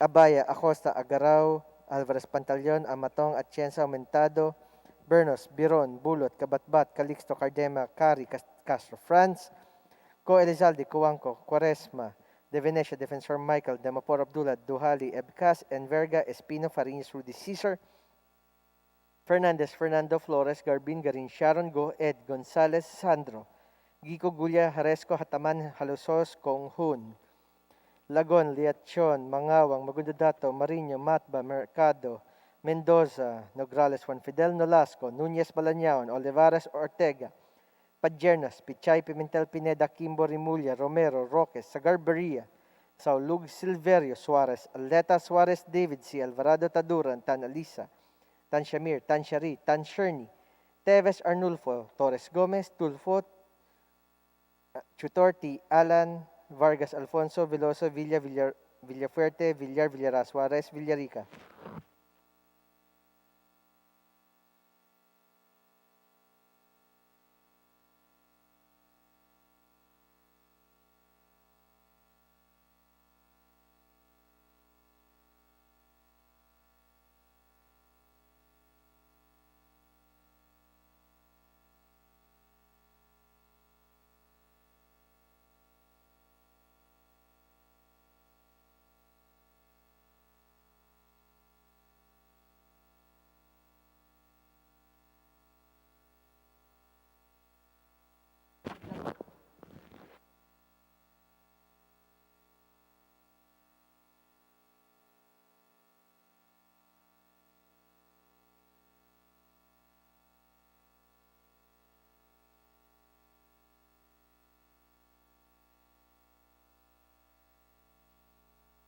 with 217 voting in the affirmative, 0 opposed, and 6 abstentions. House Bill number 7950 is approved on third and final reading. Majority Leader. Mr. Speaker, I move that we approve on third and final reading House Bill number 8083. I request then the Secretary General to read the title of the bill and thereafter call the roll for nominal vote. So move, Mr. Speaker. Is there any objection? The Chair hears none. Motion is approved, and the Secretary General is directed to read the title of House Bill 8083 and thereafter call the roll for nominal voting. House Bill 8083, an act including a national artist as a member of the National Commission for Culture and the Arts, amending for the purpose Republic Act number 7356, otherwise known as the law creating the National Commission for Culture and the Arts. Roll call of members in consideration on third reading of House Bill number 8083. Honorable Representatives Abante, Abaya, Abellanosa, Abu, Abueg Zaldivar, Abunda, Acop, Acosta, Acosta Alba, Adyong, Advincula, Agabas, Agaraw, Aglipay, Aguinaldo, Albano, Almario, Alonte, Alvarez France, Alvarez Genaro, Alvarez Pantaleon, Amante Matba, Amatong, Angara, Aragones, Arbison, Arenas, Arroyo, Atienza, Aumentado, Babasa, Bagaching, Balindong, Banyas Nograles, Barba, Barbers, Baronda, Barzaga, Bascug, Bautista, Bautista Bandigan, Belmonte, Benitez, Bernos, Biazon, Billones, Biron, Bolilla, Bondok, Bordado, Bravo, Brosas, Bulut, Bustos, Kabatbat, Kabochan, Cabredo, Cagas, Calderon, Calixto, Caminero, Campos, Canama, Cawagdan, Cardema, Cari, Castelo, Castro Franz, Castro Frednil, Cayetano Alan Peter, Cayetano Mariela Arni, Celeste, Chato, Chipeco, Chungalao, Co Angelica, Co Elizaldi, Co Juanco, Colyantes, Crisologo, Cua, Quaresma, Cueva, Culyamat, Dagook, Dalipe, Dalog, Daza, De Jesus, De Venecia, Defensor Lawrence, Defensor Michael, De Los Santos, De Loso Montalia, Dimaporo Abdullah, Dimaporo Khalid, Duavit, Duhali, Duterte, D. Faustino Ino, D. Faustino Michael, D. Ian, Ebcas, Ecleo, Elago, Enverga, Erice, Erigel, Ermita Buhain, Escudero, Espina, Espino, Estrella, Fariñas Ria, Fariñas Rudy Cesar, Fernandez, Fernando, Ferrer Juliet, Ferrer Luis, Flores, Fortun, Fortuno, Frasco, Fuentebella, Gaite, Garbin, Garcia Jose Enrique, Garcia Pablo John, Garcia Vincent, Garin Janet, Garin Sharon, Gasataya, Gatchalian, Gato, Heron, Go Ed, Go Mark, Gonzaga, Gonzales Aurelio, Gonzales Neptali, Gonzales Sandro, Goriseta, Huico, Gulias, Guya, Haresco, Hataman, Hernandez, Herrera D, Hoffer, Halosos, Javier, Jimenez, Co Elisa, Co Wilton, Konghun, Labad-Labad, Lacson, Lacson Noel, Lagman, Lagon, Lara, Lazatin, Lechon, Legarda, Lim Kaichong, Lopez, Loyola, Lusotan, Macapagal, Arroyo, Maceda, Madrona, Malapitan, Mangawang, Mangudadatu, Marcoleta, Mariano Hernandez, Marino, Marquez, Martinez, Matba, Matugas, Mendoza, Mercado, Momo, Natividad Naganyo, Nava, Nieto, Noel, Nograles Jericho, Nograles Juan, Nolasco, Nunez Malaniaon, Waminal, Olivares, Ong Jose, Ong Ronnie, Ordanes, Ortega, Juano Dizon, Pacquiao Alberto, Pacquiao Rogelio, Pardiernos, Paduano, Palma, Pancho, Panotes, Peña, Pichay, Pimentel, Pineda, Plaza, Puno, Kimbo, Radaza, Ramirez, Sato, Remulla, Revilla, Reyes, Rivera, Robes, Rodriguez, Roman, Romero, Romualdez Ferdinand, Romualdez Ieda, Romualdo, Romulo, Roque, Sakdalan, Sagarbaria, Sakaluran, Salceda, Salimbangon, Salo, Sanchez, Sangcopan, Santos Recto, Sarmiento, Saulog, Sevillano, Shao, Silverio, Singson, Mihan, Sinsuat, Swansing Estrelita, Swansing Horacio, Suarez Aleta, Suarez David, Suntay, C. Alvarado, Taduran, Talyado, Tambunting, Tan Eliza, Tan Angelina, Tan Samier, Tan Shari, Tan Sherny, Tejada, Teves Arnolfo, Teves Jose, Tiangco, Tolentino, Torres Gomez, Tulfo, Tupas, Tutor, T. Alan, T. Diego, Umali Alfonso, Umali Maria Victoria, Unabia, Ungab, Uy Juliet, Uy Rolando, Valeriano, Valmayor, Vargas, Vargas Alfonso, Velasco, Veloso, Vergara, Villa, Villafuerte, Villanueva Eduardo, Villanueva Noel, Villar, Villaraza Suarez, Villarica, Villago, Yap Victor, Yap Eric, Yu, Zamora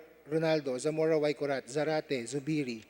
Second call for consideration on third reading of House Bill 8083, Abaya, Acosta, Agaraw, Alvarez Pantaleon, Amatong, Atienza, Aumentado, Bernos, Biron, Bulot, Kabatbat, Calixto, Cardema, Cari, Co Elizalde, Cojuangco, Quaresma, De Venecia, Defensor Michael, Duhali, Ebcas, Enverga, Espino, Fariñas, Rudis, Cesar, Fernandez, Fernando, Flores, Garin Sharon, Go Ed, Gonzales Sandro, Wico, Guya, Haresco, Hataman, Halosos, Konghun, Lagon, Liachon, Mangawang, Mangudadato, Marino, Matba, Mendoza, Mercado, Nograles Juan, Nolasco, Nunez Malanyaon, Olivares, Ortega, Padiernos, Pichay, Pimentel, Pineda, Kimbo, Remulla, Romero, Roque, Sagarbaria, Saulog, Silverio, Suarez, Aleta, Suarez David, C. Alvarado, Taduran, Tan Eliza, Tan Samir, Tan Shari, Tan Sherny, Teves Arnolfo,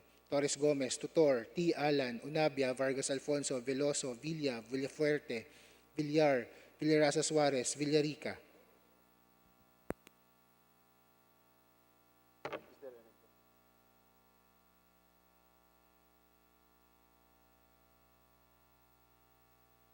With 223 voting in the affirmative, 0 opposed and 0 abstentions, House Bill number 8083 is approved on third and final reading. Majority Leader. Mr. Speaker, I move that we transmit immediately all bills approved on third reading to the Senate. So move, Mr. Speaker. Is there any objection? The chair hears none. Motion is approved. Majority Leader. Mr. Speaker, I move that we consider House Resolution number 1478. May I request the Secretary General be directed to read the title of the resolution. So move, Mr. Speaker. Is there any objection? The chair hears none. Motion is approved and the Secretary General is directed to read the title of House Resolution 1478. House Resolution number 1478, resolution commemorating the 50th anniversary of the 1971 Constitutional Convention and honoring the delegates who drafted the 1935, 1973, and 1987 constitutions for their essential role in transforming the Philippine political, economic, and social milieux. Majority Leader. Speaker, I move that we adopt House Resolution number 1478. So move, Mr. Speaker. Is there any objection? The chair hears none. Motion is approved and House Resolution 1478 is adopted. Majority Leader. Mr. Speaker, I move for the change of referral of House Resolution number 1197, an inquiry regarding the implementation of the housing project in Purok 6, Lam-an, Ozamis City, Misamis Occidental, and the alleged violations in the demolition of houses and eviction of the residents while the Philippines is under state of calamity, from the Committee on Housing and Urban Development to the Committee on Good Government and Public Accountability. So move, Mr. Speaker. Is there any objection? The chair hears none. Motion is approved and the change in referral is approved. Majority Leader. Mr. Speaker, I move to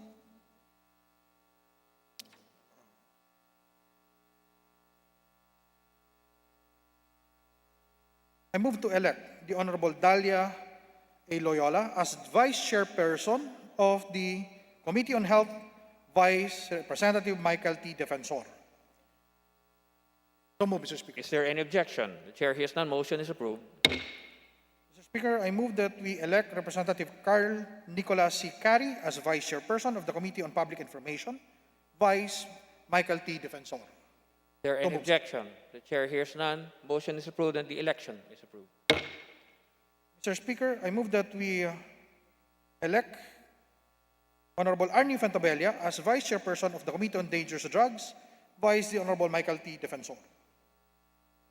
So move, Mr. Speaker. Is there any objection? Chair hears none. The election is approved. Mr. Speaker, I move that we elect Honorable Jake Vincent Villa as Vice Chairperson of the Committee on Good Government and Public Accountability, Vice Representative Michael T. Defensor. So move, Mr. Speaker. Is there any objection? The chair hears none. The election is approved. Mr. Speaker, I move to elect Honorable Ian Paul D. as Vice Chairperson of the Special Committee on Strategic Intelligence, Vice Representative Michael T. Defensor. So move, Mr. Speaker. Is there any objection? The chair hears none. The aforementioned election is approved. Mr. Speaker, I move that we elect the Honorable Arnie Fantabella as Vice Chairperson of the Committee on Public Accounts, Vice Representative Luis Raymond L. Ray Villaferte. So move, Mr. Speaker. Is there any objection? The chair hears none. The aforementioned election is approved. Speaker, I move to suspend session until tomorrow, January 19 at 3 o'clock in the afternoon. So moved, Mr. Speaker. Session is suspended until Tuesday, January 19 at 3 p.m.